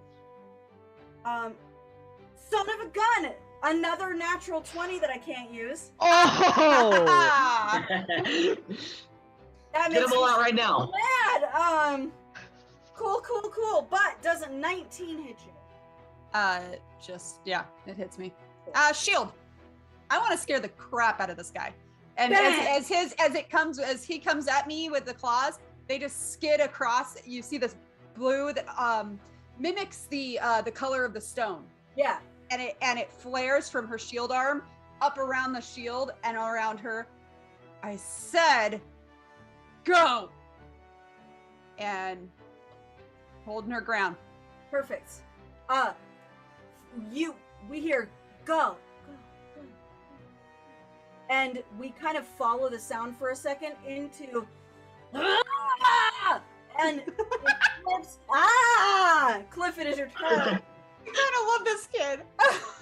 Not the tiefling or the were-rat. Alrighty. Not the tiefling or the were-rat. That's a good point. Oh, good point. Thank you. You're Man, welcome. I mean, probably They to our were detriment, moved, but you're weren't they? welcome. At least the yeah. tiefling. The Tiefling was pushed were-rat down. Wasn't moved. The tiefling was pushed 15 feet away. I will move them. Cool. 10 feet. 10 feet. The were-rat was saved though, right? Bam. I don't remember. The I were-rat. just realized I forgot to move myself from the Thunderwave failed, so did that now. Out of curiosity, I mean, I dig that it's in the middle of the darkness, but wouldn't it have pushed it back down? Because Yeah. it emanates from Kara. That's your Oh, call. sorry. Yes, it was from Kara, not from GS. Yes. All good. There's a lot going on.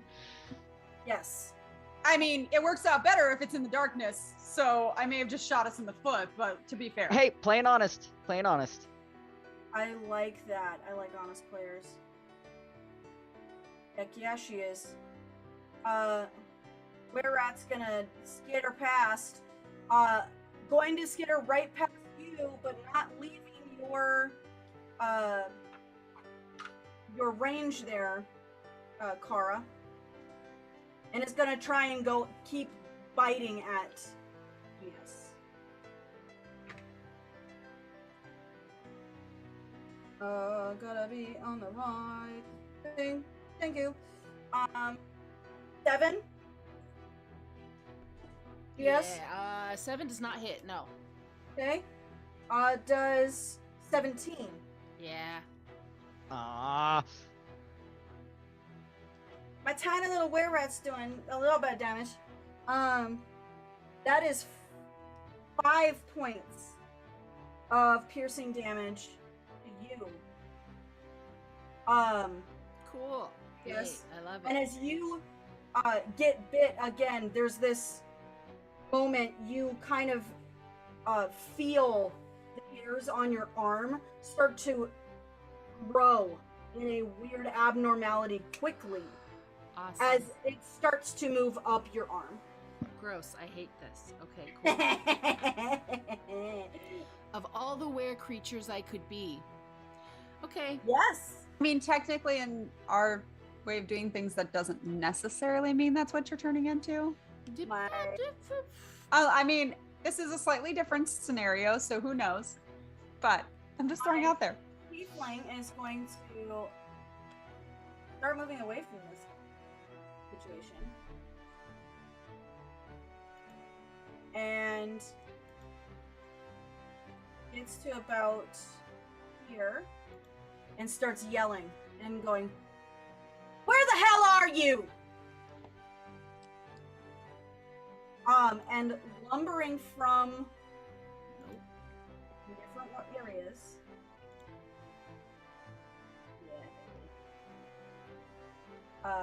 Comes 2 massive creatures.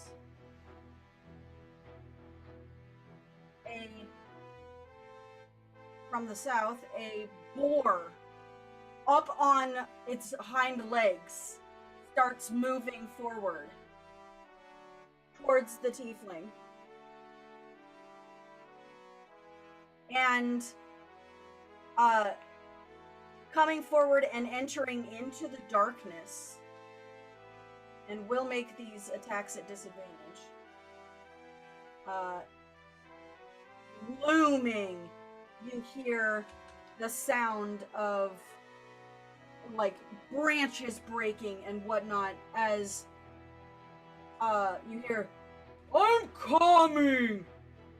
And a giant werebear moves into the fray and is going to make Oh man. 2 attacks at Ivana at disadvantage. Let's go, bear. We're all gonna die, y'all.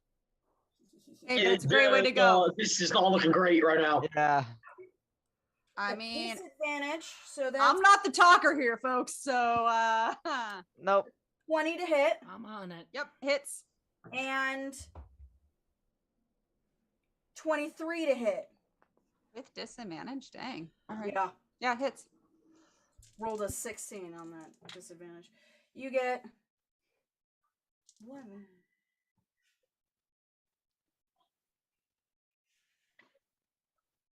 28 points of slashing damage halved. What happened? Where's my stuffs? Oh, dang, I had one more attack and I didn't realize it. Oh. Bam. As you feel two claws just at your side and towards your back. They're wild attacks. You can tell this isn't planned or anything.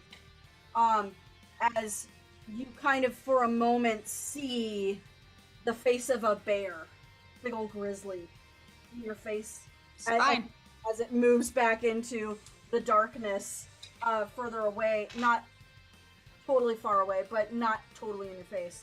Yeah, let's go. My other guy's just gonna move. Man, he had a lot of distance to cover. Dang. Those bears, man. They can move. My boar guy is gonna just come into. Nope, that's not it. It's about there. It's about all he can get into. Coming into the fray. You have Lakin on the back of Cliff. There you go. And we're now at that lovely screaming moment. Cliff, it is your turn. Great. Will be Lakin's. Okay. There's a lot of freaking. I can't see anything, man. And you're currently being choked by Yeah. 10-year-old. Am I like grappled or anything, or is it just You are him gonna- clinging on? Well, you're considered grappled. I am considered grappled. Okay, I figured so. I was just checking. Okay. Well. Come on, buddy. We got places to go to.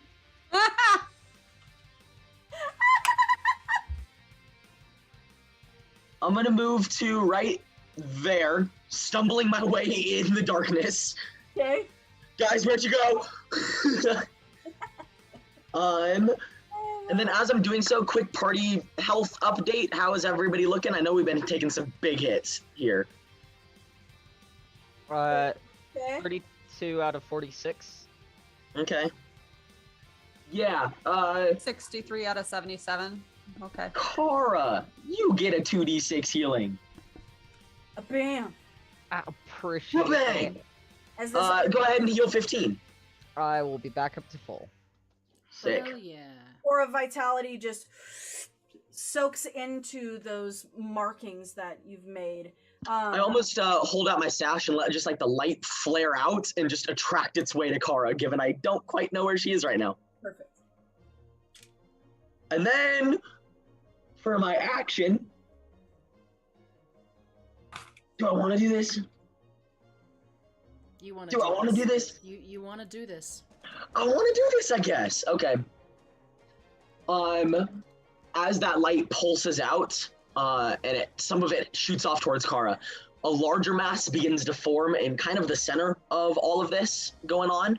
Oh, great.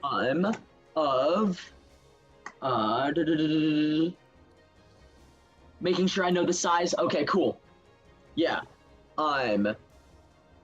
As this light begins to coalesce, forming this nice radiant like golden souls of these like greaves of armor as they begin to climb and build themselves into two warriors holding a sword and a shield. Love it. As the forms of my guardians of faith coalesce in the middle of the things. Right? Nice. Do they give off a magical light? I don't think so. No, they do not. Nope. They're Okay. just cool. They just hang out, man. Where you be putting them? The whole thing is a large creature, so these 4 squares. Sick. Nice. Okay. And then that's, yeah. Here we go.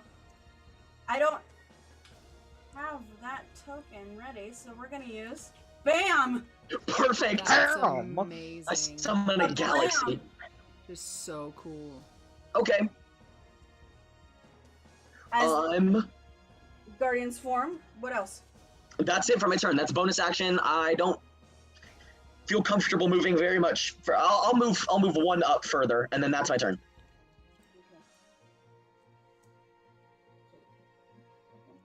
It is Lakin's turn. Come on, buddy. Come on, backpack. Backpack.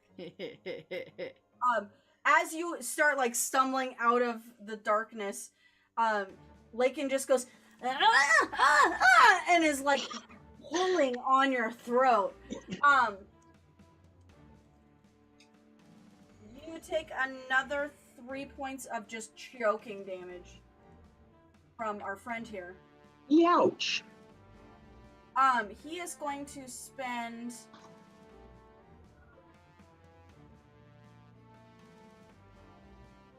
my aura of vitality drops. bam. He is also going to, with that one arm, be choking you, and he takes his other fist and just goes "Huh," and hits you, tries to hit you right in the side of. Yeah, you can try, pal. We'll see if it. Hit me. 21. Yeah, damn it. Sheesh. They're so big, you guys. That's 7 points of bludgeoning damage. Bam! Into your rib. Vitality is going to drop. Come on. Bam. Bless you. That one will take a second to come out. We're good though. That's how aura vitality drops when Cliff. It's just sneezing. Perfect. I love that I made this giant map and we've stayed in the corner. That's about to change. My favorite. About this time, from in the tent, you hear that teenage voice go, "What's happening? Do you need my help?" And almost every foe that you're up against growls, "No!" Oh, this is a bad idea. So, from here, as you start moving forward with Lakin choking you, Cliff, you're starting to stumble out of the darkness and stumbling near Kara. Kara, it is your turn. GS, you're on deck. Okay, I am going to spend a key point to have Step of the Wind so that I can disengage. Okay. Because I'm in 2 threatened areas. And I'm going to sneak into the tent. And by sneak into, I mean they're going to hear the sound of ripping fabric as I have an ice knife prepared. Okay. Slide in, grab a hold of the teenager with the ice knife at his throat. Okay. And then step That one. outside. I was thinking the same thing. I was like, oh, is she gonna do it? She's gonna do it. What's going on? What? Stay still if you want to live. As you pull out into the tent, are we trying to talk or are we trying to continue this I'm talking. combat? I'm stepping out and go, GS, drop it! Mm-hmm. I drop it. As I emerge outside the tent with this teenager in a Nelson with this knife at this kid's If throat. we are still sort of kind of in combat, I am bonus action disengaging to make my way center. But Shauna, you can leave this aura up just to move the token because I'm dropping darkness, but I am going to cast Zone of Truth. And that's also a 15-foot radius sphere. I want to move it more over to here, though. No, not that one, the other one. I know! I told you to leave We're it working up. on making a different color. We're making a different color see, to I identify the see. different spells. I see. I had a feeling of what Shauna was doing. Cool. You're making it a what now? Zone of Truth.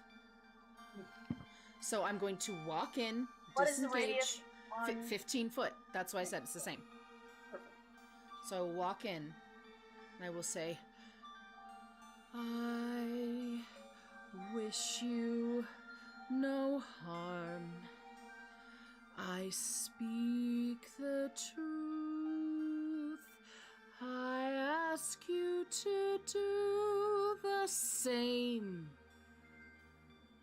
Zone of Truth is cast, and I'm going to intentionally fail it. Okay. Yeah. And so, charisma save of 15. If anyone wishes to instantly save it, they can. Or instantly fail it, they can. So they will be compelled. So they know that I am telling the truth. This might mess with the shape of how everybody's all laid out right now. Sure. But for sake of time, Cliff is just going to request that everybody keep their distance away from the Guardians, but within the Zone of Truth. So they all have to be on the edge of it. But he's not going to drop the Guardians. And then party can be close to the Guardians. The only way I say this is because if they step within 10 feet of the Guardians, they'll take a little bit of damage. Hearing Cliff saying that, I failed the zone. Devana's going to step between the bear and the Guardians. Yeah. Sword and shield still there. Trust me, she's better at talking than you are at hitting.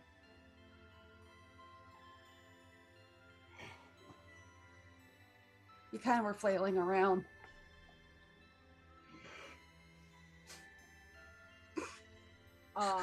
I am not the most charismatic person. You wanted truth, she's gonna give it to you. Let's get some charisma saves going. 22.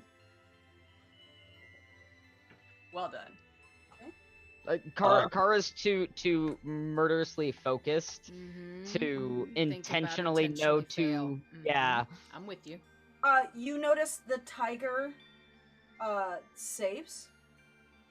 It doesn't latch on. Okay. The bear fails.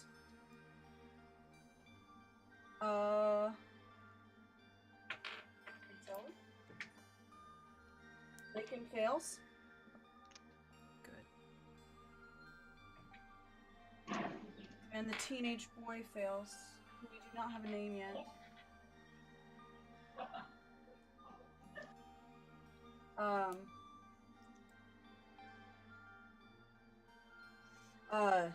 Rat. Thank you. I knew I was forgetting somebody. 17. 17 just saves. And is the boar technically in this zone? It's a weird call. That is a weird call. Technically, the boar's on top of a tent. So, right. If the boar's like to the side, then yes. Say that the boar's kind of behind that tent and not so no getting hit with that. I'm just noting. Cliff, as you fail, there's another tinge from a different curse.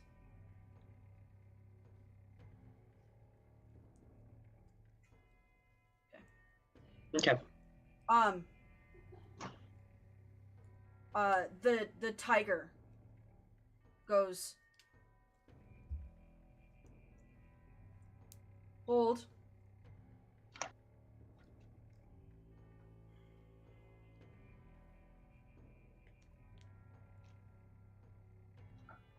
We don't have an owl bear here. I don't know what you heard. I'm watching the bear because I was already eyeing him. I don't know what you heard. Insight This is check. just a carnival. Yeah, inside check. I want to inside check that because he Go did for it. smile earlier. I want to inside the check the bear. I've been staring Mad Dog and the bear at this point. Ooh, okay. 22. 23. 22, 23. 7. All right. 7. How deceptive is this bear? He and I are just growling at it. So deceptive. He honestly looks a little hurt by what you had said earlier. That's fair. That's fair. That's fair. He's kind of like the tiger, the two of you notice by body language, by everything, it's hard to discern if it's fully truth, but they're very good at trying to talk down whatever's happening. What you're getting The is, rat failed. I'm gonna say whatever you need to. The rat saved. Saved.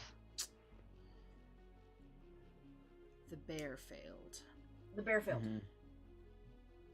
The I bear want- and the boys failed. I want to hear all of them say it. I want to hear all of them tell me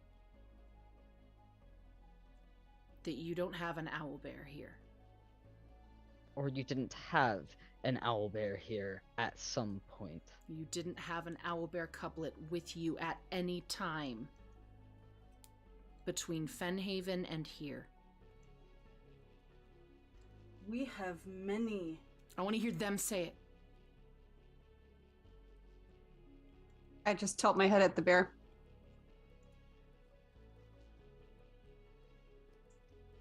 The rat goes, we've had a lot of different creatures in, and clearly some of us are those creatures. I can respect that. You look like a Owl- traveling party of people just Owlbear. trying to make a living. We even lost a displacer beast here on our travels up here. And the bear kind of goes from being like, man, you said terrible things about me, How? to, Where did you lose the displacer and you beast? watch the bear look over towards the two boys. What do you know? Tell me. And you might keep your throat. Talking to the kid. Yeah. Yeah, the one that I have an ice knife, like... Yeah. Kara, be kind. This is someone's kid, just like McCree's yours. The bear looks at the teenage boy and goes,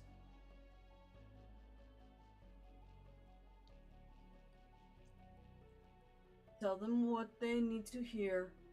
No. The truth. And Yeah. the boy goes,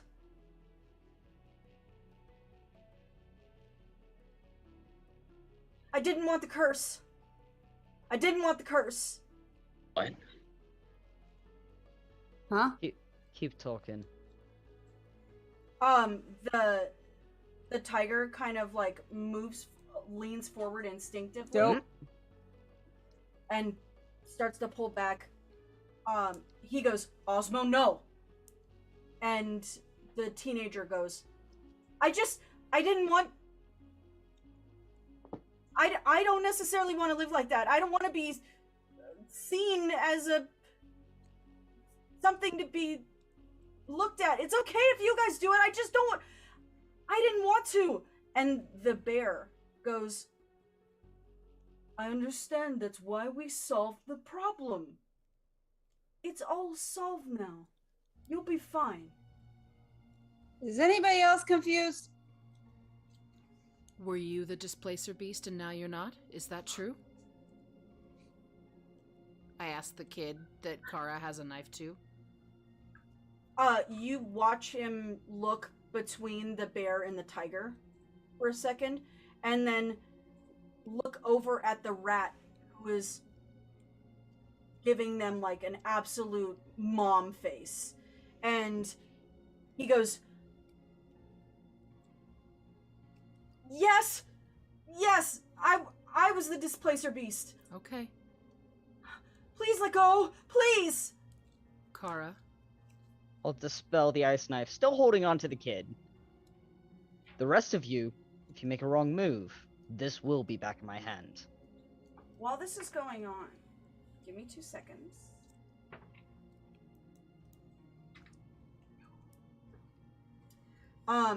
Walking just on top of Cliff, like, I don't know what to do. Lakin just goes, here's all of this talking going on, and nobody's moving towards each other. And he's going to leap and try and grab Kara. Then I would like to swap places with Kara. I first need... It's an attack. If he's leaping at her, isn't that an attack? That's still an attack, isn't it? It's not. It's not. But it takes up your attack actions. It's a separate action itself to try to grapple. Correct. I need Kara. Please roll me an athletics or acrobatics check. Then I would like to use my reaction once this is done. Acrobatics, you know it. Oh. Natural 19 on the dice for a 25. Oh, yeah. Very nice. 25. Is that what you said? Yeah, I have an odd feeling about this that I should fail it because I still think that Lakin is McCree. It's a 21 for him. Ooh. He grabs a hold of you for a second. You, like, instinctively roll Lakin off of you. And he, like, slides down your body for a second and crouches down and realizes that it didn't work. And starts to, like, scramble away from you. Thevana, get the toys.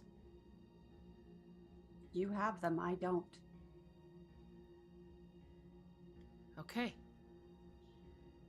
I mean, you only gave me the McCree one. That was it. Yeah. I gave you back the bag. Cool, so get that So one. I'll move pull away. that one out. He's crawling, so he's not moving fast, but he's beginning to move fully away. Osmo, the teenager, goes, Lakin, it's okay. It's okay. How long have you known him? How long have you known him?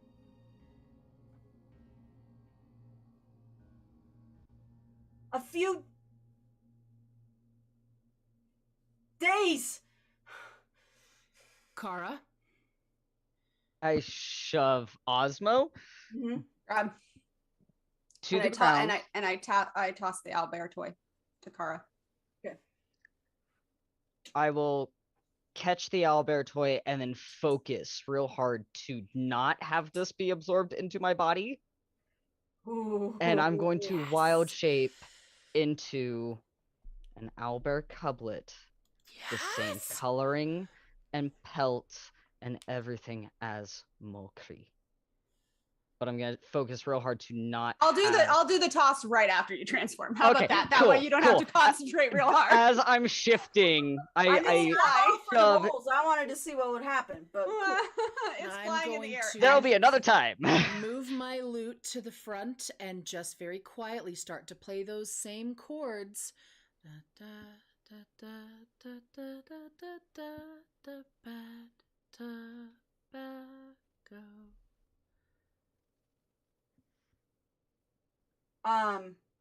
As you do this and move into an owl bear shape, And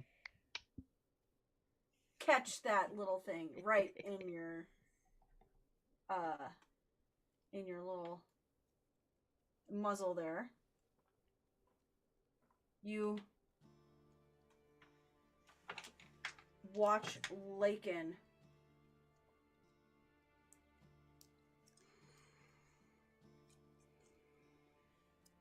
Come on, baby.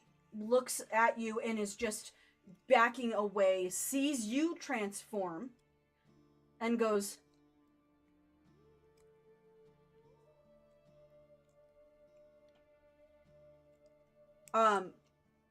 Osmo, who has been flung into Thavana, goes, "You're fine. It's okay. You're okay. And watches you change and goes,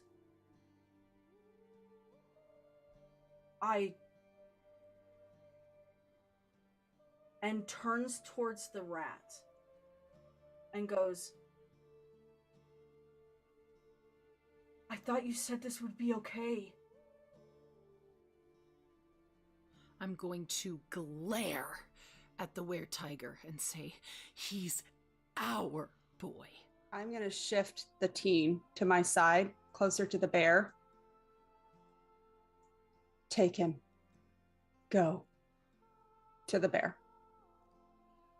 The bear, grabs a hold of Osmo and starts moving him away from you slowly, as not to, look like there's any sudden movements. I just nodded him and then focus back on the other two. They pull back just a little bit, and Osmo doesn't stop talking. Lakin, you're okay. It'll be fine. I think.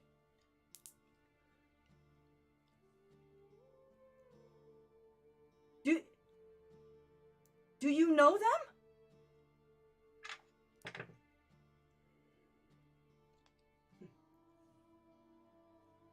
This is terrifying. And Lake stops, looks at all of you, sees the owlbear. Breathe. Used to people looking humanoid and then changing into a beastly figure. So looks more confused than anything else. He slides past looking in the eyes of GS. Slides over towards Kara. Gonna grab my pack and just kind of toss it at Cliff. Like, the toys. Cliff starts rummaging as fast as he can while still giving this the attention it deserves. Great.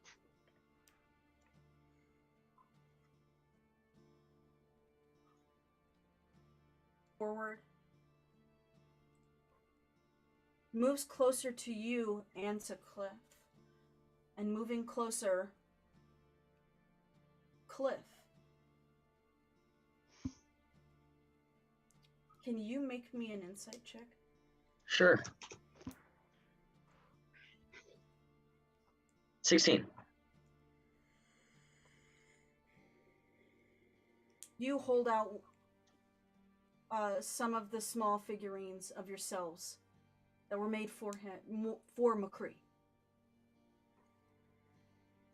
And as you lean it forward, there's this weird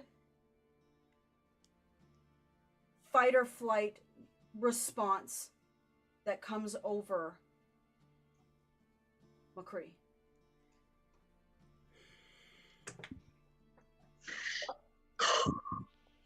I knew from the moment I saw that art and he was all crouched. I'm like, that's our boy! Lakin looks forward, sees this small figurine of you, and he leans forward, and as he brings his hand to take it, I want it, As you bring your hand towards, you watch something flash in his eyes. And your curse twinges. No. Something that would be that happens when you're around animals. It twinges.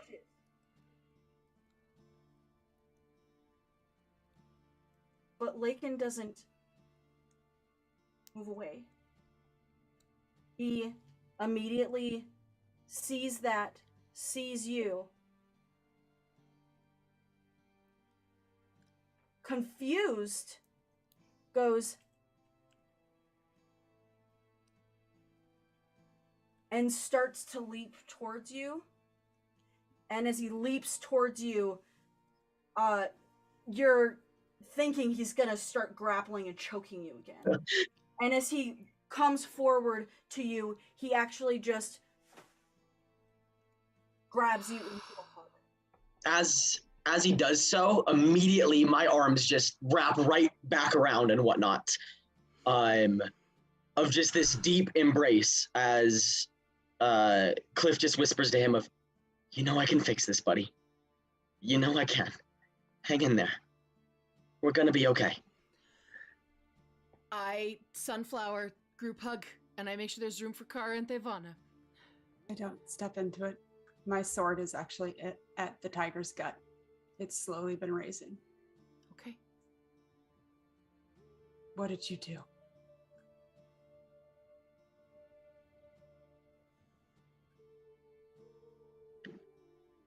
Osmo didn't want to be like us.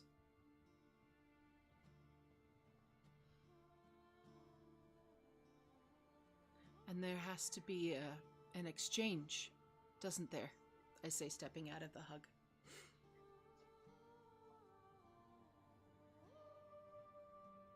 The hag called it a transference. Hag?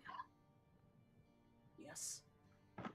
So you stole our family to fix your little problem. The bear goes, we didn't know it was your family. How could you not? You How many owlbears do you see in a village? And work with your family. I will say this is a moment Kara is the only one who's ever seen this cold side of Thevana. Give me one good reason. How do we fix this? The rat steps forward and goes, transfer it to the hag. So you can curse another person? It's gotta go somewhere.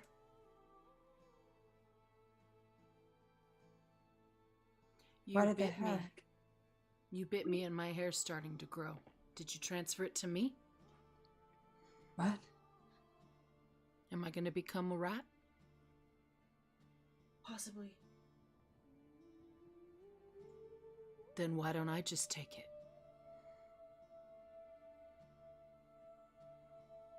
And he can be himself again.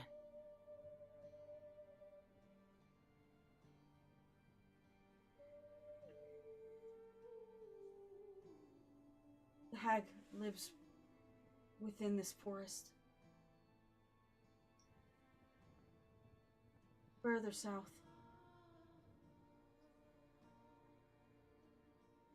I'm gonna look over at the kid. You know, there was a little goblin girl in the village. She was really looking forward to meeting a displacer beast. It's okay, though. You should have every right to live the life that you want to live. Exactly. But so does he. I've seen people staring at you. Oh, I know. I don't want to be gawked at. I get it. We're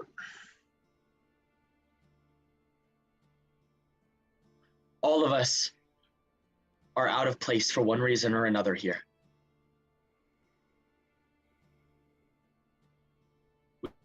set things right.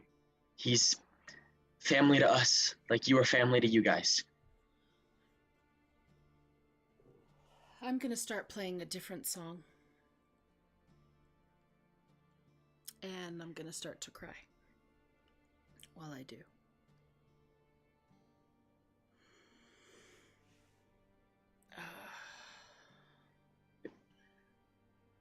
Throughout this conversation, Kara has come out of wild shape because she's too angry to maintain it. Mm.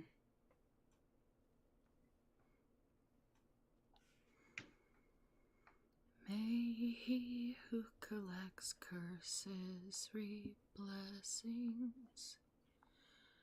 Blessings, blessings.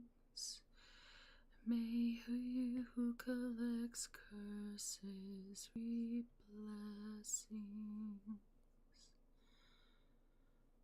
Blessings of love, blessings of peace, blessings that pain and sorrow but just for a moment might cease. May he who collects curses reap blessings.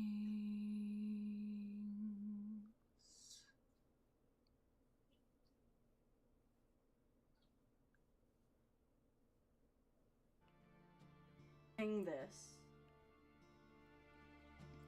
Can you put it somewhere else, Cliff? Or only to you? I'm gonna look at the carnival folks standing in front of us. I get why you guys did what you did.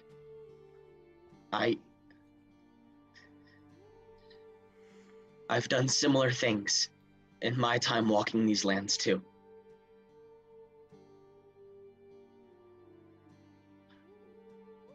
I'm not angry at you guys.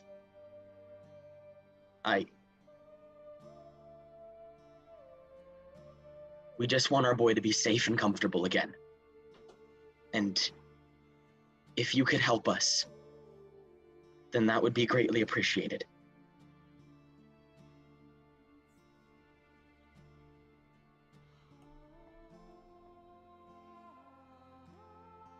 The bear goes.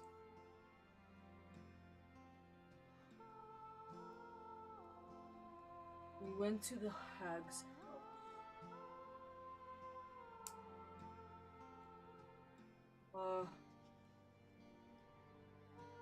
Day's ride, southwest.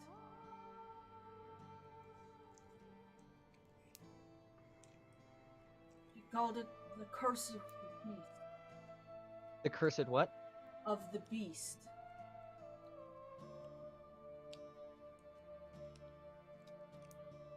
Said she could take it away for all of us. But we would need enough people to exchange. a place to put it on. And we didn't want to put it on another person.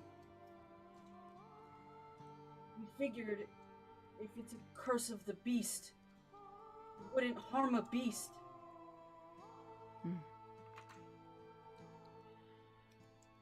You tried something, hoping it would cause no harm. That's noble. Is Mulcree still down next to us right now? Yeah, Lakin's still holding on to you. Okay. I'm gonna kneel down next to him. I'm gonna, in the same way that you'd like ruffle McCree's feathers sort of deal, I'll do the same style to him. And then look towards my party.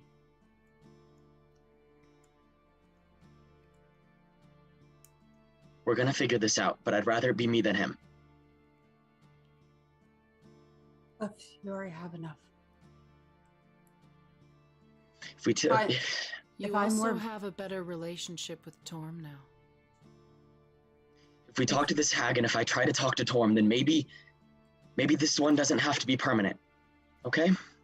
Or you put it on somebody who doesn't care if they act beastly. Can't be somebody else. How do you know? It can be if they choose it, Cliff. You're not the only one who gets to choose to take burdens off of other people. I wouldn't mind turning into looking like him. And I point at the bear.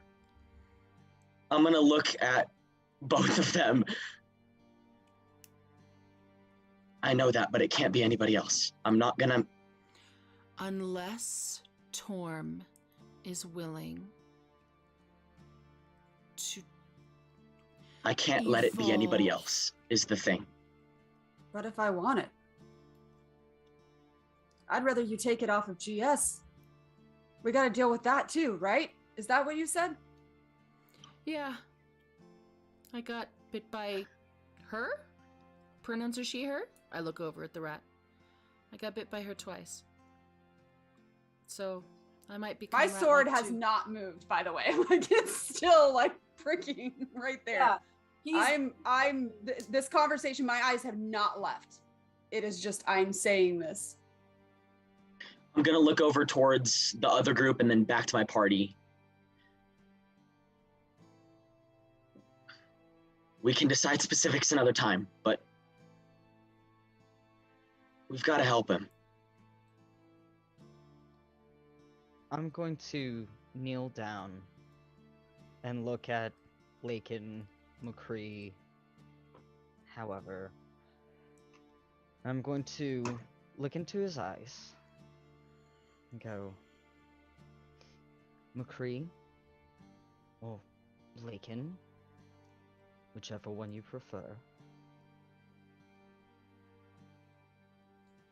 One, I told you I would find you. I made you a promise, and I kept that promise. And two,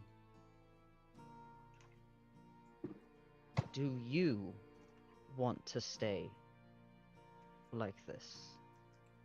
Or do you want to go back to where you were before, to what you were before? Holding up the McCree figure.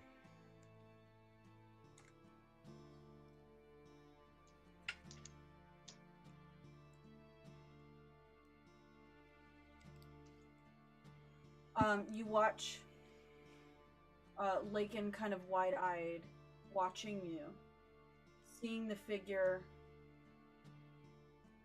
and just with passive insight, you can tell that he's having a hard time even understanding what's going on. So, Do I get this he knows. Do I get the hint of how much McCree is understanding, Lakin is understanding based on my passive insight? This is literally what I said. Yes. Okay, so but I'm understanding it too. Is You're what there. Yeah, I'm we have the asking. same passive insight. Yeah. Great. Kara, speak with animals. That takes 10 minutes. Damn. And the bear goes, technically, he's not an animal.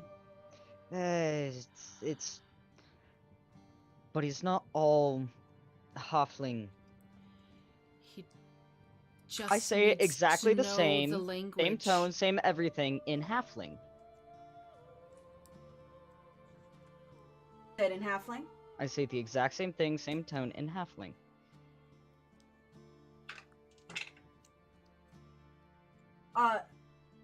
You can see his ears perk up a little bit, and he starts to recognize more words from what you're saying.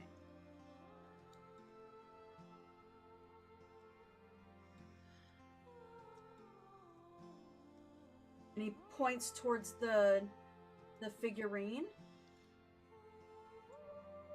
And then he points towards Cliff's figurine. In Cliff's hand. Thavana. It's okay. Never mind.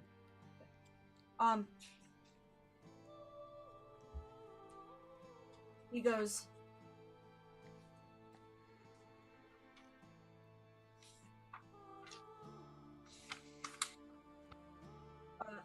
and like starts to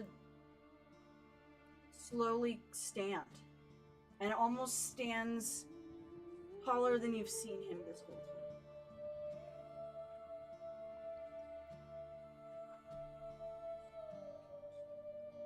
And begins to slowly walk towards where Osmo is.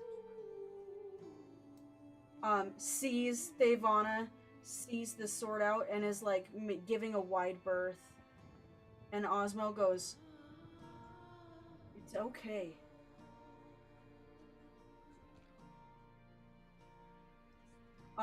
He kind of grabs Lakin's hands for a second. And looks over Lakin at you guys. And says, "He's had a hard time understanding any language. But I think because we have some kind of bond, he sort of gets what I'm saying."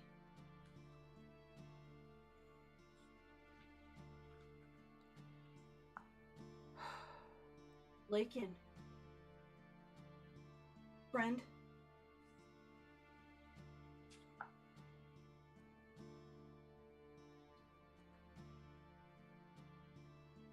And lets go of Lakin's hands.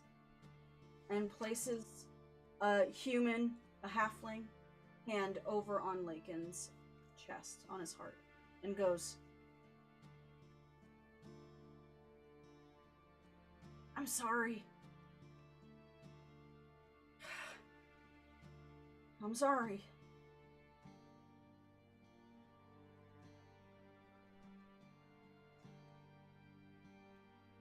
After our trip here, once we were done in this town, I was gonna try and get you back to that hag.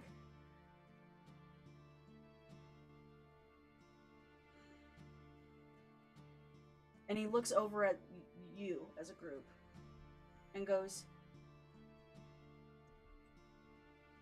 "Maybe they can do it. Maybe they can help you."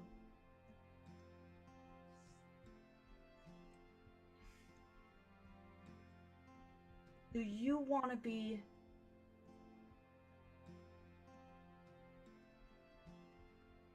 halfling?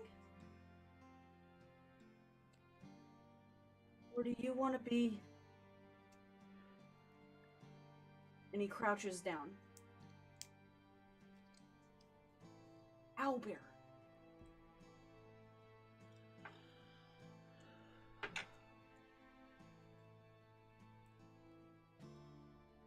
And Lakin just kind of starts to actually look a little angry. And he goes,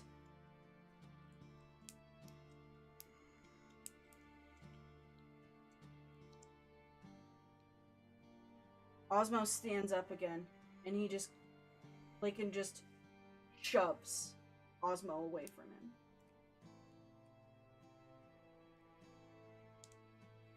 Devana. Hearing this and seeing Kara break off,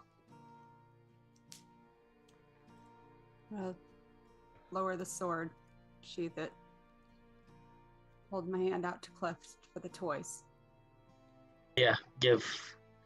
And I'm gonna set down, and I'm going to set out the one that's Kara. And in my horrible, I was looking for the words because I had them written down and I can't find them. I've got him. I'm gonna say Mom in Owlbear. Brett. No. Primbim. And then I'm sitting on the ground in front of him. And then I'm gonna set Cliff's down. And I'm gonna point back at Kara. And then I'm gonna set Cliff's down. And I'm gonna say Cliff's name. Light.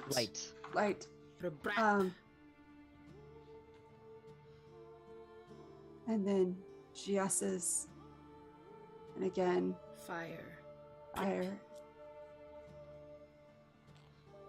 And then my claw. Freet. And then I'm gonna look back at Kara from McCree's. And I'm gonna take it and set McCree's down. What does it look like now?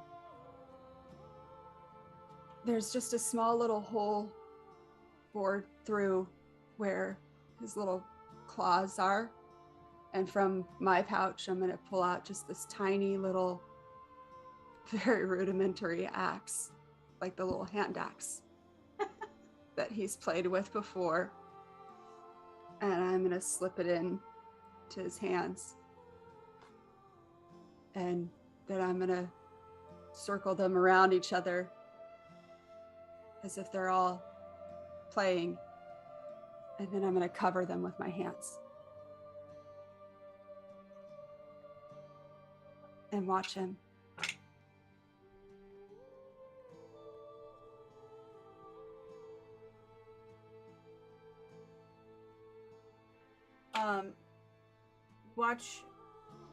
Watch this halfling boy kind of watch the whole thing. Everyone is just watching what you're doing. And Lakin kind of, well crouched, kind of waddles closer. And as you have your hands over it, he goes,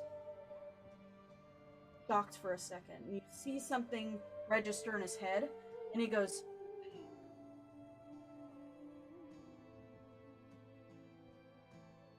and pulls your hands open.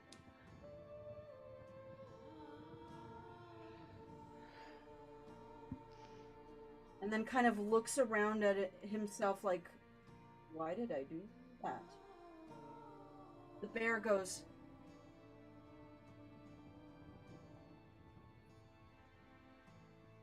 Jacques, we should let them have him.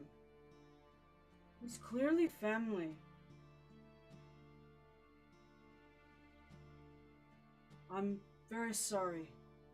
Please, we are just trying to make a living. And we're supposed to perform for the town close by. I understand. You tried to help your own, thinking that you wouldn't cause harm to an innocent. You did. But you didn't mean to. So now how are you going to help make it right?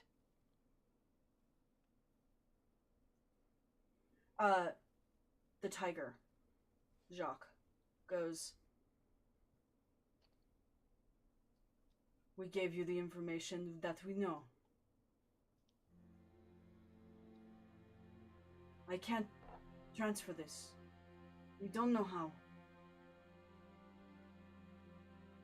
But if you leave this encampment,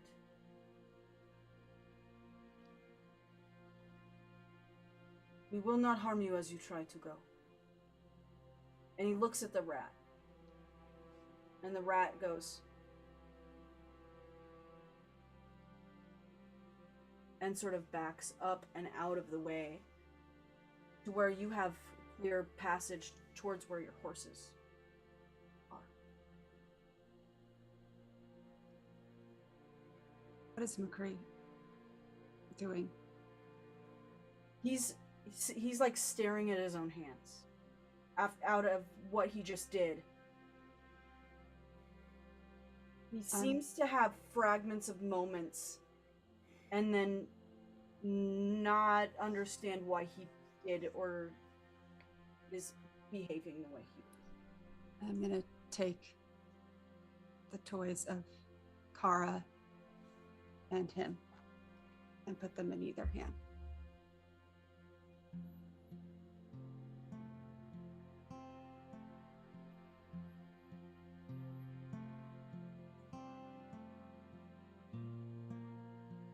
He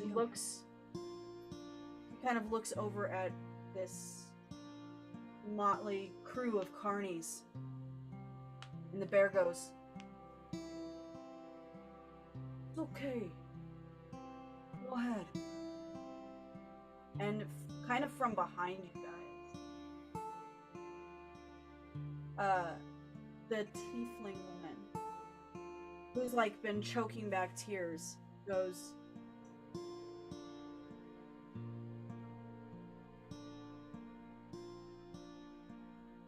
Lakin,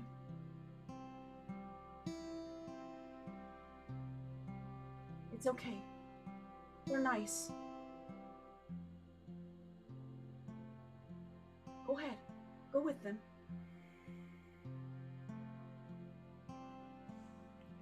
And Osmo goes, I'll help you.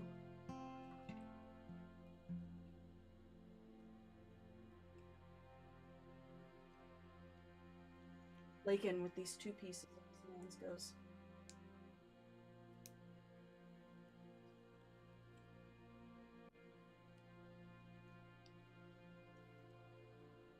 and grabs the Kara figurine, walks over to Kara, hands her the Kara figurine.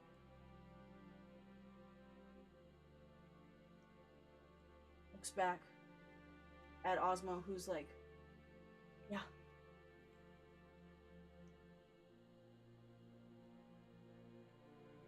And as you hold that figurine in your hand, Kara, he grabs his hand over it and looks like he's ready to leave.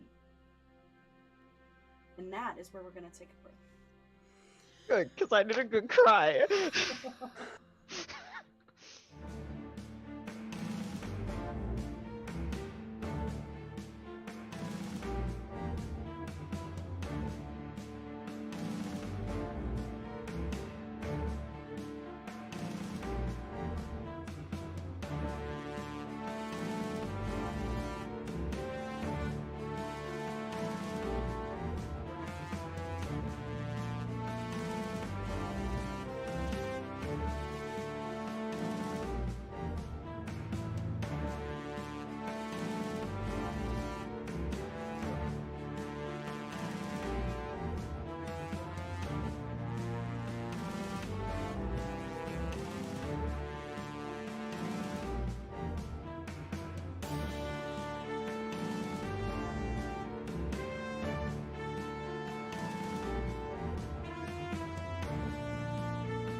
What is up, geeks? So glad to see you back here at Mythic Geekdom Sporting Roles. We last left off with the Illuminated Outcasts forcing their way into a tussle with a bunch of carnies, finding out that McCree, their beloved owlbear, has been cursed with the curse of the beast. But the curse of the beast on a beast, monstrosity, turns them humanoid. Specifically halfling, like the one that he was with, Osmo. The one he got it from. So, as you pull away from the carnival's living in camp. No, I don't want to pull away yet. I don't want to pull away yet. Okay. You gave us information, but you still took our little boy's freedom. And now I am going to be afflicted with this curse when all I did was try and get him back. Who among you is going to take this from him?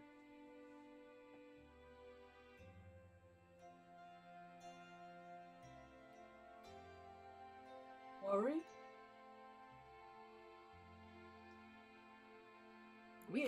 We can go to the hag, but who's going to take this from him? Who's going to be the exchange? We all have a mark of...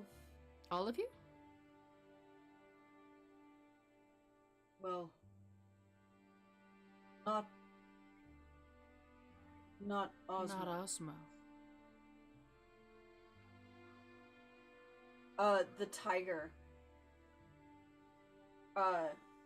starts to change form again, back into that orc-looking man. Can all of you change like this at will? When it's needed. Can he? But I point to Larkin McCree. Will he be able to change? no. Why is it that you can and he can't?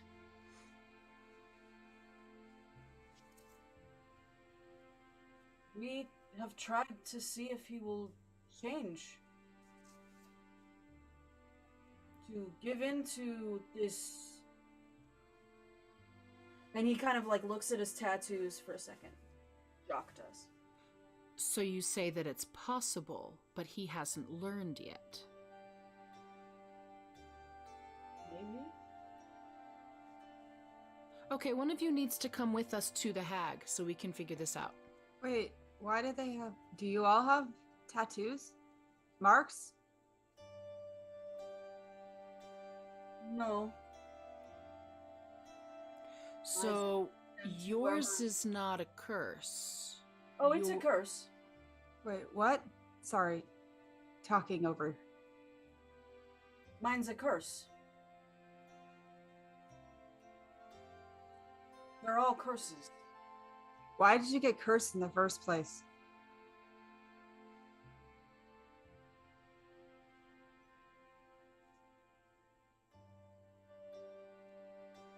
I was young and foolish. But now I own my wild side. I love that. It's why we formed this carnival. And why you kidnapped an owlbear from a village? Wearing a harness? Who walked around the village with We another did boy? think that it was going to harm him if this is a curse of the beast and we put it on a beast. No. See, Gios, am I wrong? But isn't this still, I mean, I know we're not fighting them anymore, but isn't this just all cop out? He was wearing a harness. He was clearly not a wild animal. That. It's an owlbear. And you're And a tiger. you're a tiger. Haha! I got one right. And Sorry. he's a bear. And she's a rat. And so I mean, I like maybe. the bear. I kind of dig the bear look. I'm not gonna lie. Sorry about the mean comment about your hits. They actually kind of did sting. You watch this bear figure kind of its form just slowly move in towards itself, still keeping its height, but is very thin and lithe and still very hairy, as with these long ears, as this bugbear looks out at you. Same voice goes, "That's okay. I get called a lot of names. We all do." So do I. I, like you, made it my power. They call me the Golden Spade. Well, I call myself the Golden Spade, because they're gonna call me a spade anyway. I get it. You tried to do good for your people. You thought it wouldn't harm this owlbear, but you knew you were taking someone that belonged to someone else. You tried to do good, but it didn't work out. Giving us information is not enough to fix the problem. You have to help make it right. I'm also giving you your life. We're giving you yours. You took our boy. I'm gonna step over to GS and just put my hand on her shoulder. Are you going to help us? We have. We also have a business to run. And we don't? I don't know what you do. Come into our area? Come into our home, take our boy? You were in Fenhaven, one of our homes. And you took our boy wearing his harness from our home. If he's so much of a family to you, why weren't you there? I didn't see you. We were there for Day of Conference. Have you every single person who lives in that town. Have you never had a situation where mom and dad have to go do something so the kid stays home with the grandparents? We stick together. We have to. Levana. I'm gonna shift from GS. Speaking of his harness, where is it? Kara has already started, you look over, Kara's already started to move away towards the horses and has a hold of Lake and Flame. It's going well anyway. Not the horses, harness. Yeah, I know. I'm telling you that Yeah. Lake and Kara, I'm talking I to the... have the harness. Okay. Moving away from you towards the horses. Can I see if they have a harness? From where I am? Within this area? I'm asking the bear, the bugbear, Yes. and Osmo where the harness is. That was what I was asking. Yeah. Osmo goes, when we transferred, we didn't need it. I just ditched it. I'm sorry. That was kind of like, Custom Never mind. made. it was more that it was like the pants and shirt you're wearing.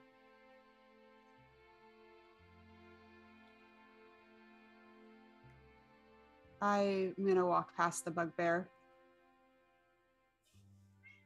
Maybe don't let these idiots make the same mistake again. And don't let them call you anything. And then I'm gonna follow Kara. Go to the horses.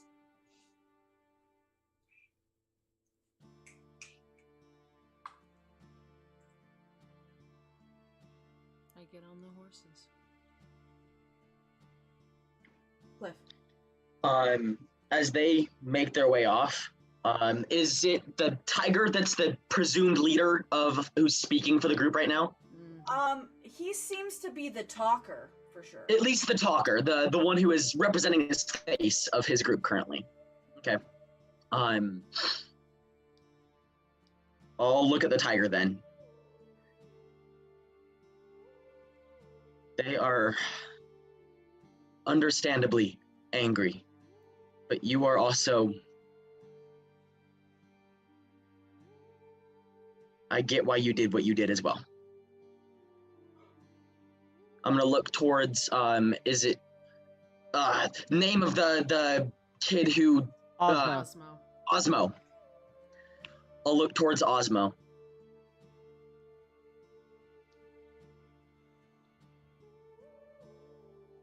If it's something that you didn't choose, a life you didn't want to lead,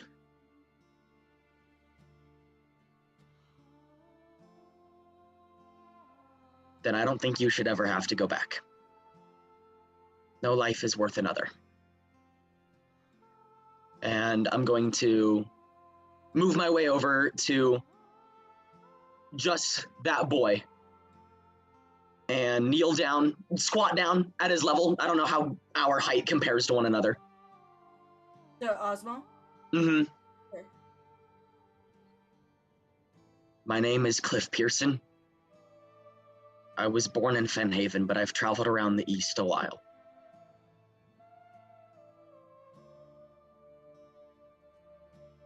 I've been gifted a special...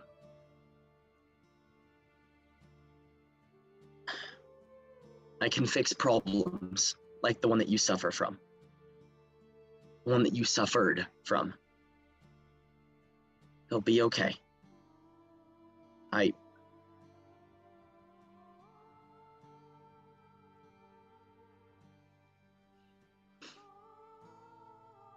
You still deserve to find happiness even after all this. All of you do.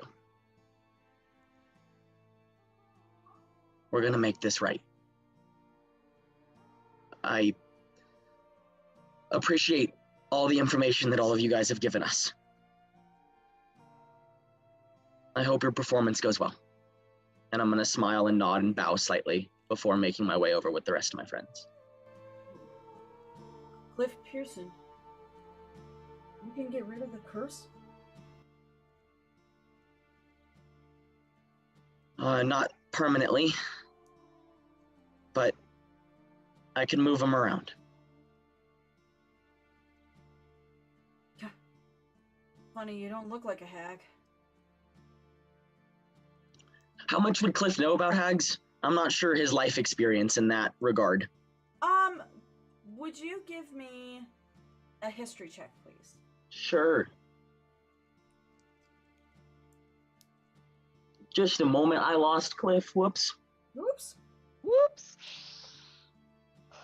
It's okay, found him again. History time. History time. 15. 15. Within your small research with Matilda, a friend of yours that has helped you to better understand these curses that you have been bestowed by Torm, she has explained that there's a lot of information about hags and about how hags will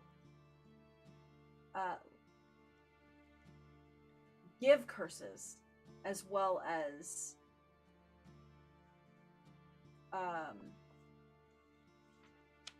never wanting to break them.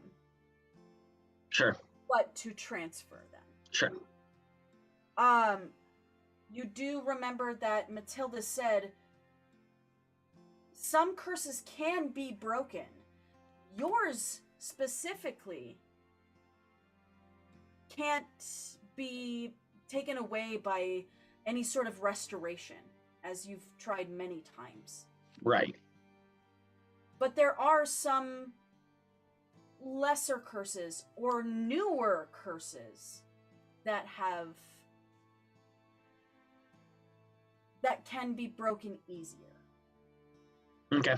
With a 15, you can't quite remember exactly how she explained, like, what to do, but you know that there's a way.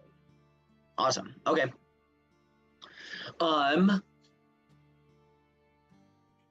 In that case, then, upon the response of "You don't look like a hag," Yeah.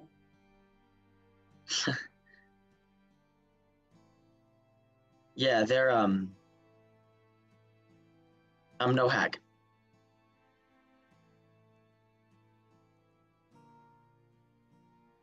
You guys take care. And if you need to come into a situation like this again, you ask around in Caedlin, you ask around in Fenhaven, you ask around on the east side for the Curse Collector. He'll find you. Okay?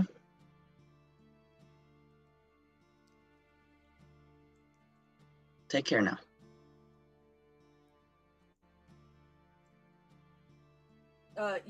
Then, the bugbear kind of wraps these big arms around Osmo's little form, just from behind, kind of holding on to him in like a small embrace, and they watch you start to move away.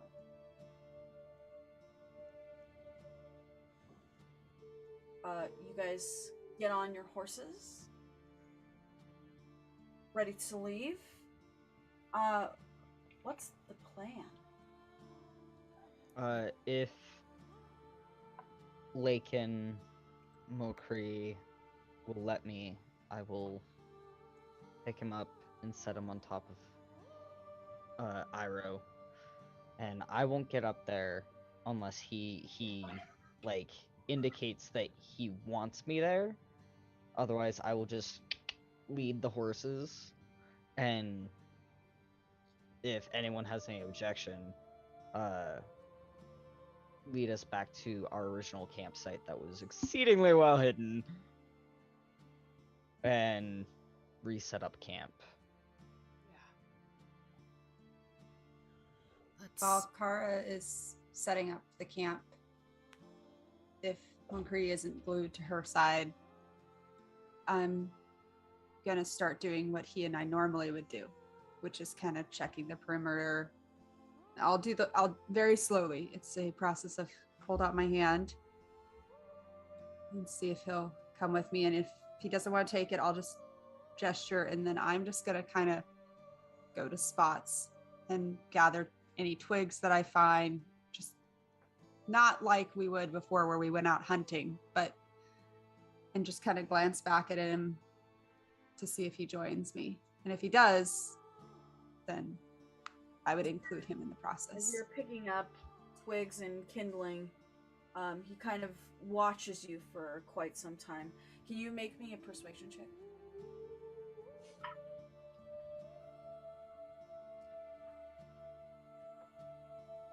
Natural 20 Oh, for 21. these story rolls. He watches you for quite some time, and you start putting a bunch of kindling into your arms, and as you reach down to grab another piece of kindling, you're bending over, and one of those pieces starts to fall out, and he goes over, and as it hits the ground, he goes over and grabs it, and he's close to you for a second.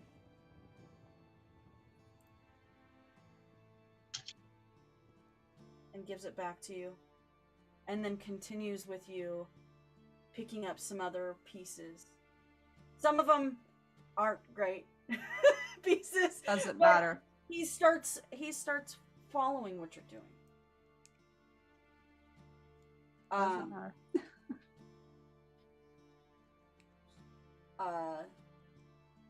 You are grabbing kindling and whatnot, and you can see the first little bit of blue sky start to come over the horizon, as this is extremely early in the morning.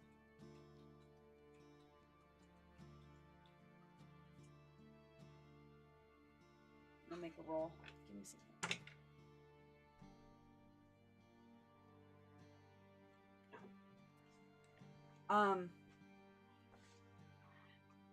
You start to make things comfortable for everyone. And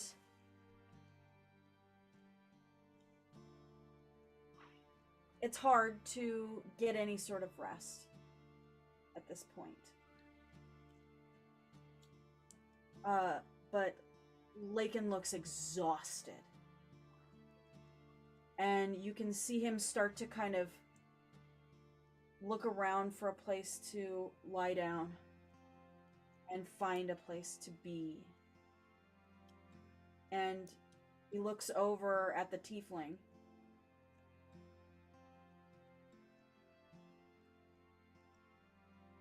And then at the human.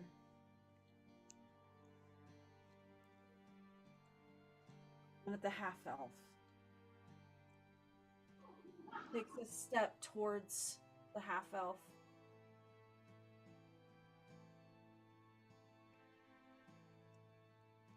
And sees Cliff just sitting, being very quiet.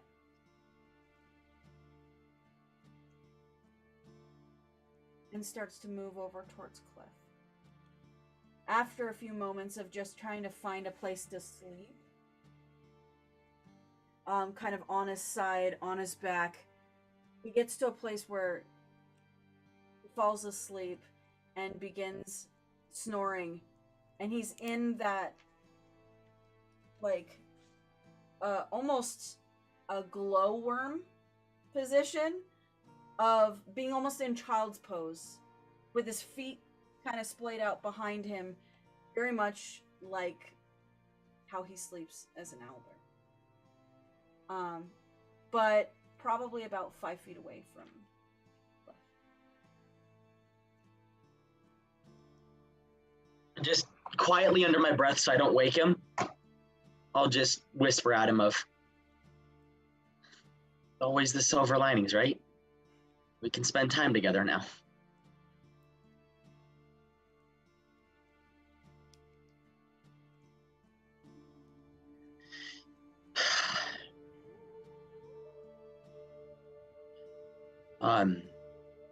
Our plans to leave for the Hag in the morning? Hell yeah. Maybe we can work out there? Well, I think we can just force her to take it on herself. Yeah, we'll see. They're not very Hags are tricky. negotiable people when it comes to that, but we'll see. I mean, what about GS?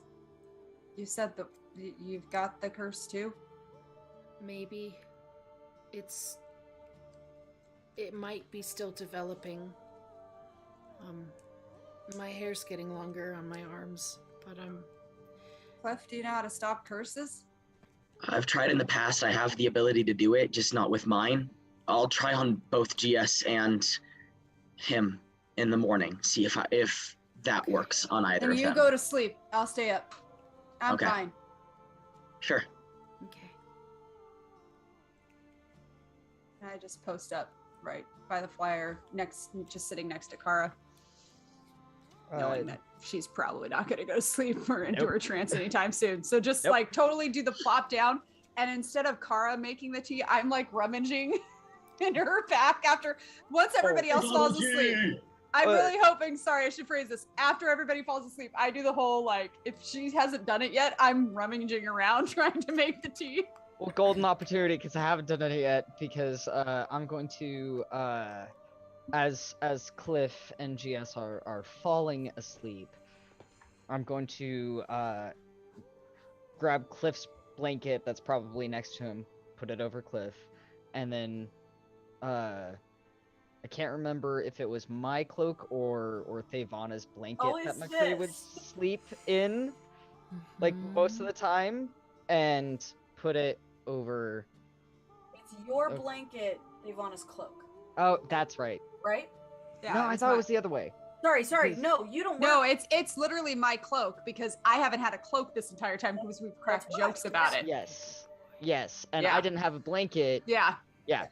So we joked, we were like, I think there was a joke at one point of us like spooning because we were like both like, oh, we have nothing to keep us We warm. have nothing to keep us It's warm. cold. Ivana's cold. Nobody's able to last the night. That's funny. I mean, Devana doesn't have a lot of clothes anyway, so That's fair. there was a rainstorm involved at some point that there was jokes made about it. Yeah. You have the new black cloak.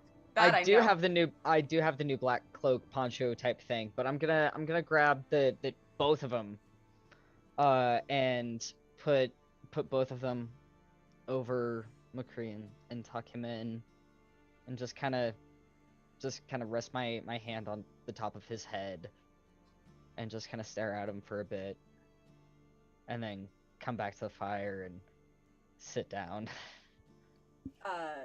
Cliff. Before bed and all of that, brief little hop backwards. Yes. I do want to pull GS aside briefly and just gonna- have a moment with her. I was gonna talk with him too. Yep. I figured. Cool. You hear clattering as I'm trying to make tea. Her winces at the tinkling of China. And anytime Kara tries to, no, I got it. I can make a pot of tea. I just love the adorable romantic couple and the adorable, just completely platonic, ridiculous couple. I love it too so much. Let's not pretend that I don't know how stubborn you are in being a self-sacrificing little prat. Don't get me wrong. My intention isn't to immediately try to take it, but if there's no other way, then I'm prepared to, is all I'm wanting you to know. I know. I also want you to be completely prepared for Thevana to step in and want to take it too. She'd be willing. She said she's willing. And if your new relationship, your stronger, more deeper relationship with Torm now can allow you to transfer it to another willing participant, and that willing participant doesn't just have to be you, then there you go. Maybe we'll get lucky, and whoever ends up with this, whether it's you, Thevana, me, Kara, McCree, hopefully we'll be able to learn how to change and shift back and forth. That could actually be really cool. My intention is try to just remove the curse tomorrow. It's probably soon enough for me. But I don't know about him. I don't know about him. And then from there, we'll, I want to negotiate with the hag and see what we can pull off there. They're not known to be very... There's no negotiating with a hag. I know. Matilda warned me that that they're like me with a price. If anyone can negotiate with a hag, it's the man with Torm on his side. Yeah, we'll see. I still remain hopeful about it, don't get me wrong, but if that doesn't work... Well, I can try and be as convincing as possible. If that doesn't work, then I'm gonna reach out to him and see if he can help. And we'll take it step by step from there. But if putting this curse onto somebody does make them forget pieces of who they are and leave them affected like it has him, then I don't want to put that on any of you guys. I know that you'd be willing. It's just hard for my heart to do that. Kiss him on the cheek. I will help you remember. And I don't care if you're an owlbear or a displacer beast. Okay? Okay. And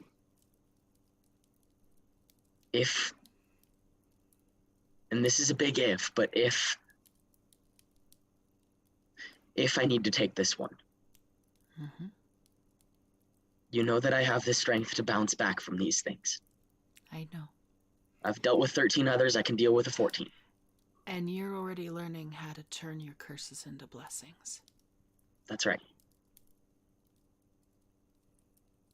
And maybe we can make this one work too. And this is a big if. I know. I just want to prepare myself and you and maybe Torm too. Who knows? I understand it's a last resort. I trust you. Okay? Okay. I'm going to pull GS into a big hug and just be with her and in her presence for the rest of the evening and attempt to get a good night's sleep. We'll see how famine and mindset goes, but, you know. Yeah. Cora. Real quick, because I don't think it's in this notebook. First off, did I overhear the conversation with Cliff and GS? I'm specifically. You can pick up bits of it. Did I hear Matilda's name? Because I was there with Cliff when we met with Matilda. What's your passive perception? My passive perception is lots. 17. Cliff and GS would also be speaking in like not relatively like hushed tones, but definitely not like full volume either. I'm trying to keep quiet because our boy's asleep and I don't know how much he needs it. So, you might have caught in a name. Okay, so my follow-up question to that, because it's not in these notes. Yeah. Did we meet Matilda in Ziane or Jubliane? This is a good question. Matilda was after Theo. Theo was in Ziane, which means Matilda was Juliane. Okay. Good to know. Dang it. Because I had thoughts. I had lots of thoughts. Okay. If Matilda was in Jubliane, because I couldn't find her in my Jubliane notes. Because I have Matilda the Jubliane was... notes, I do not have the Ziane notes. Matilda was also in worship of Palor. Was there a big ol' Temple of the Scorching Sun. Temple of the Scorching Sun in Jubliane? I believe there was. Mm-hmm. Yep, that was all Jubliane. Yeah. I'm gonna double check Zion. I appreciate that, because I don't remember her in Zane. She would have been in the song. Yeah. She also would have been a great help against all the undead threat we were facing. There's no shot she was in Ziane. Yeah. Okay. Did I meet Matilda? I don't.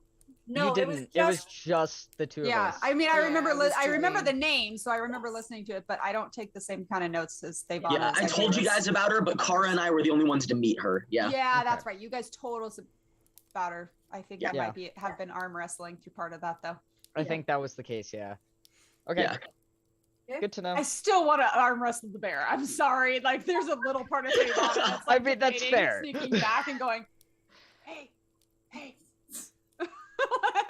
Savannah, as you finish up making the tea, as you hand the tea over to Kara, sitting down next to her, you notice a new piercing in her ear. What's that? I flick it. I don't even care. I don't think about it. Not like painfully, but like, just like It's still fresh. It's less than 24 hours old. It's not like a lot, but she definitely anyway, the tiniest. I know, but Yeah, you know how when you don't think about it and you're like, hey, what happened here? And you like and you're like, oh crud, I'm sorry, oops. I mean, let's be real. She has like giant scratch marks from the bear that's across fair. her ribs right now. And she's just chilling about it. So Yeah. So she just literally why?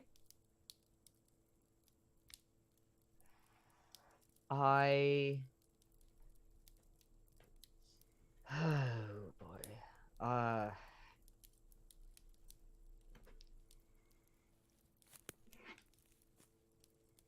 How do I put this into words?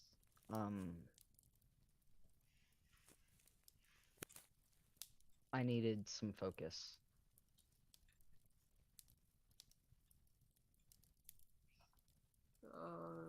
You put something in your ear? Better than my eyebrow. Fair. Still don't totally understand what that means, but I know it's like a bad thing, kind of. So When you come of age in my tribe, you go through a series of tasks, and at the end of those tasks, you go through a ceremony where the high shaman of your, it's not really a translatable word for this, your district, your family's definitely not the right word, but your group within the Adreath, that Your high squad. shaman, sure, your squad, they set up this ritual where they take the piercing and put it on a sacred stone in the middle of a fire, and you kneel down, and once the ring is glowing hot, they will take these tongs and pierce your eyebrow with it. And you only succeed in this ritual of becoming an adult, a full brava within the Adreath, if you do not make a single sound, not a gasp, not a cry of pain, nothing. And that is how you become worthy of being part of the Adreath as a full-fledged member, if you will. That's the closest translation to it. And it's a lot of discipline and requires a lot of focus. And I felt I needed something similar to that, but I cannot re-pierce my eyebrow because I'm an outcast. So I did something different. You know, staying silent through pain actually is more weakness, I think. If you let people know that you're hurting, then you're sharing the pain, but not in a bad way. It's just you embrace it. You don't hide it. It hurts. Embrace it. The more you embrace it, the more you can take. At least that's kind of what I learned. Kind of the reverse of what I think you were told. What I mean is, you don't have to hide pain from us. I appreciate that.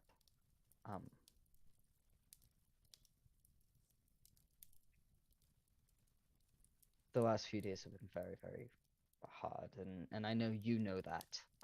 I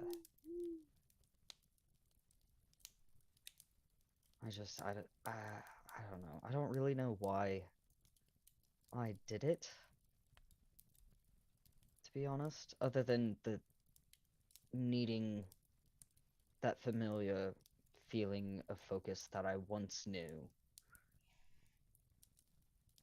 And just, I don't know. It's a lot, and I'm not sure what to do going forward, if going to the hag is the right move, or if we should go to Zayn and talk to Thiel or my druid friend in Oplatore, or not.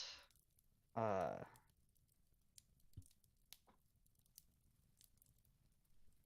I don't know, and I don't even know if he wants to go back to the way he was, but he's not all there either. I think if I'd lost part of myself, so I wasn't me, even if I couldn't ask for the help, I'd still want it. It's kind of like calling out in pain, but embracing it at the same time, maybe. You wouldn't want him to stay silent and grit his teeth and bear it, would you? No, I wouldn't. Sorry, There I'm having goes, an acting same. moment here, There went and the then I mo- look there up went- and I just see I just see the DM just. When your DM breaks you out of this great just RP moment. Whoop. You motioned over to Lakin. I went being Lakin. Go ahead.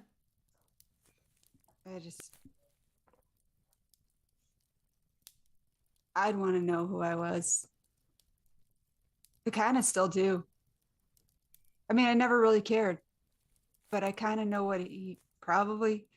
I mean, I can talk and everything and communicate, and I remember things, but I never knew where I came from. I mean, I kind of do. I know what they told me.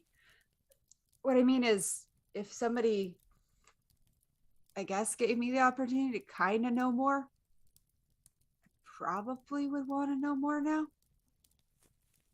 And maybe McCree is that way too.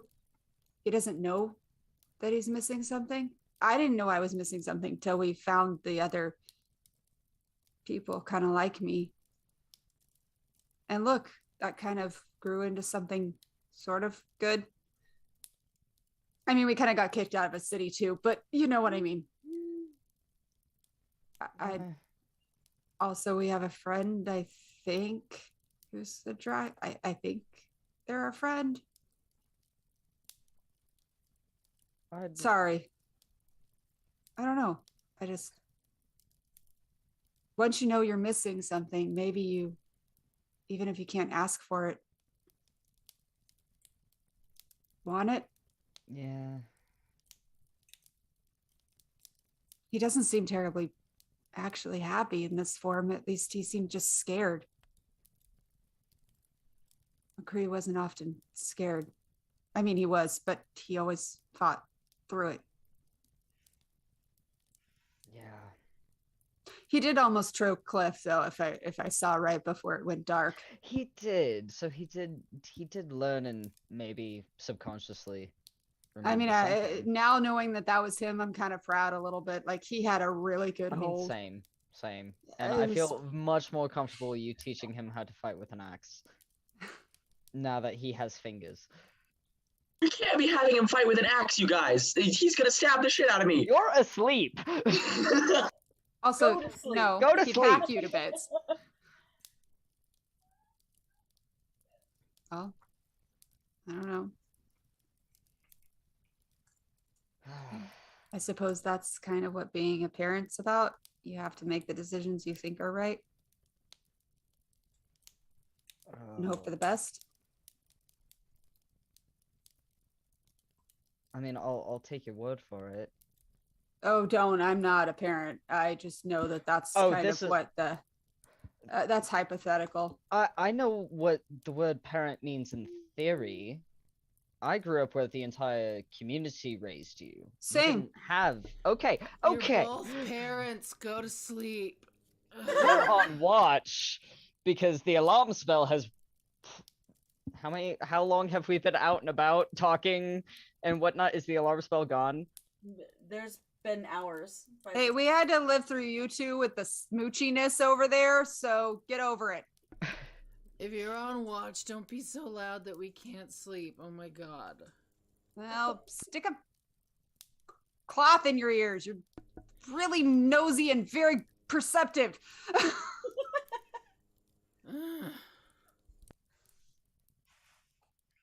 I hand more tea over. See, I'm not too bad at it. No, you actually did a very good job. I'm very It's utter crap. It's utter crap. Yeah. Should I roll a deception check? I don't know. I was expecting you to have to roll a performance check in the process of making it, and I got away without it. So you're good. I mean, I should know how to make tea. Really, really simple. We've all had bad tea. Let's be clear. I mean, that's fair. He's left quite a bit of the leaves in, and it is turning it a little bitter. But you can salvage it at this point. Okay. Just gotta let everything settle back to the bottom and sip it slowly. Yeah, not half bad at all. I'm quite impressed. But yeah, I heard what you said about wanting to take McCree's curse. I mean, if I look like the bear guy or something like that, I don't really want to be the rat personally, but No. what if I could turn into an owlbear? What if I could be a big owlbear, and then I could teach McCree how to be an owlbear, sort of as an owlbear. I mean, that'd be pretty amazing, and I was... Also, could you imagine if I went into a rage and... That would be utterly terrifying. And quite I'm going to preface amazing. Amanda knows why this is a bad idea. Devana has no idea. I'm just throwing that out there. Shauna, I see the look on your face. Yeah. Continue, please. None of us know why it's a bad idea. No. But to be honest, I was a bit too lost in my own emotions to say something. Hush, you owl. You don't need to be waking up my boy. Or them, who are already cranky.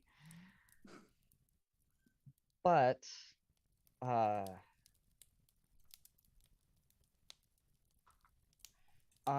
was too angry to say in that moment, and we'll probably have another conversation about it in the morning, but I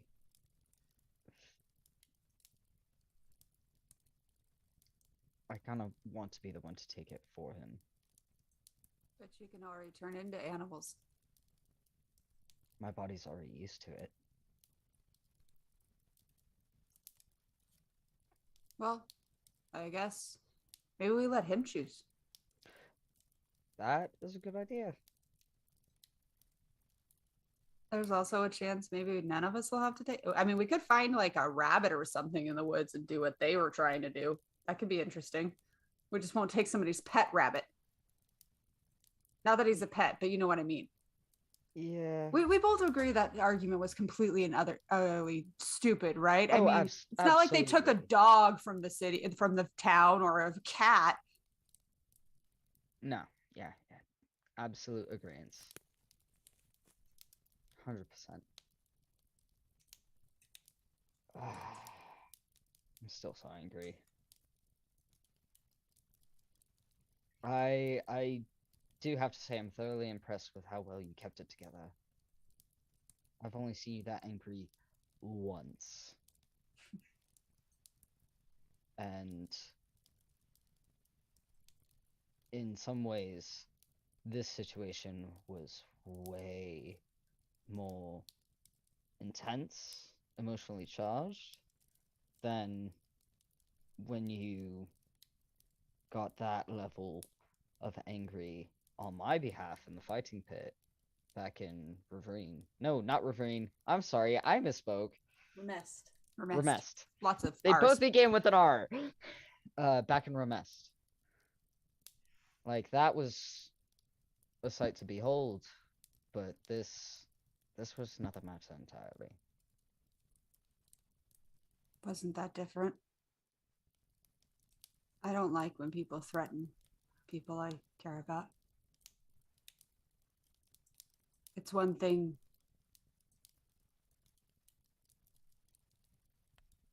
to fall in a battle because you chose to be there. It's another thing entirely for somebody to go after you just because, or to hurt someone else, or to hurt me.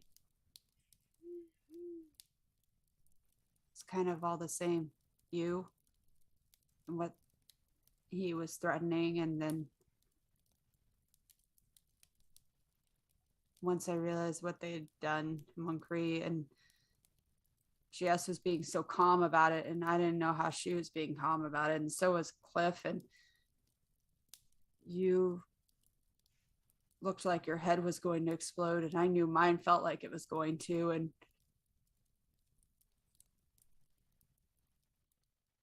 then he looked at me with the sword. McCree's never been afraid of me, I don't think. Not that I can remember. No. No, he's never been afraid of you.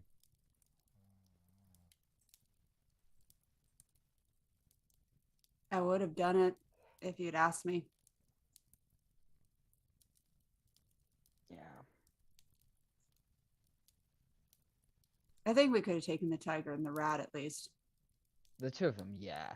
Pretty sure the bear was kind of out of it at that point. He realized this was kind of a garbage situation. Maybe, but if his loyalty was stronger, we would have been paced. Albeit they would have been very, very rough, but we still would have been paced. I think we would have taken a few of them with us. Oh yeah, oh yeah. They would not have been very well off. As you continue to speak into the early hours of the morning. Eventually, I will take my 4 hours when my body's like, all right, enough. Absolutely. Devana, you watch Dawn come over the encampment. Everybody's sleeping, and wonder and think whether you're going to meet up with the hag, have one of you take this curse, or find a way to break it. That is where we're going to end our story for today. Ah. Thank you guys so much for joining us on Sporting Roles with the Illuminated Outcasts. Guys, I can't wait to see what happen and how you are going to try and deal with this curse of the beast. Yeah, we'll see. We got our boy back, kind of. Hey, at least he's back, right? Yeah. And until next time, stay mythic out there, geeks. Bye.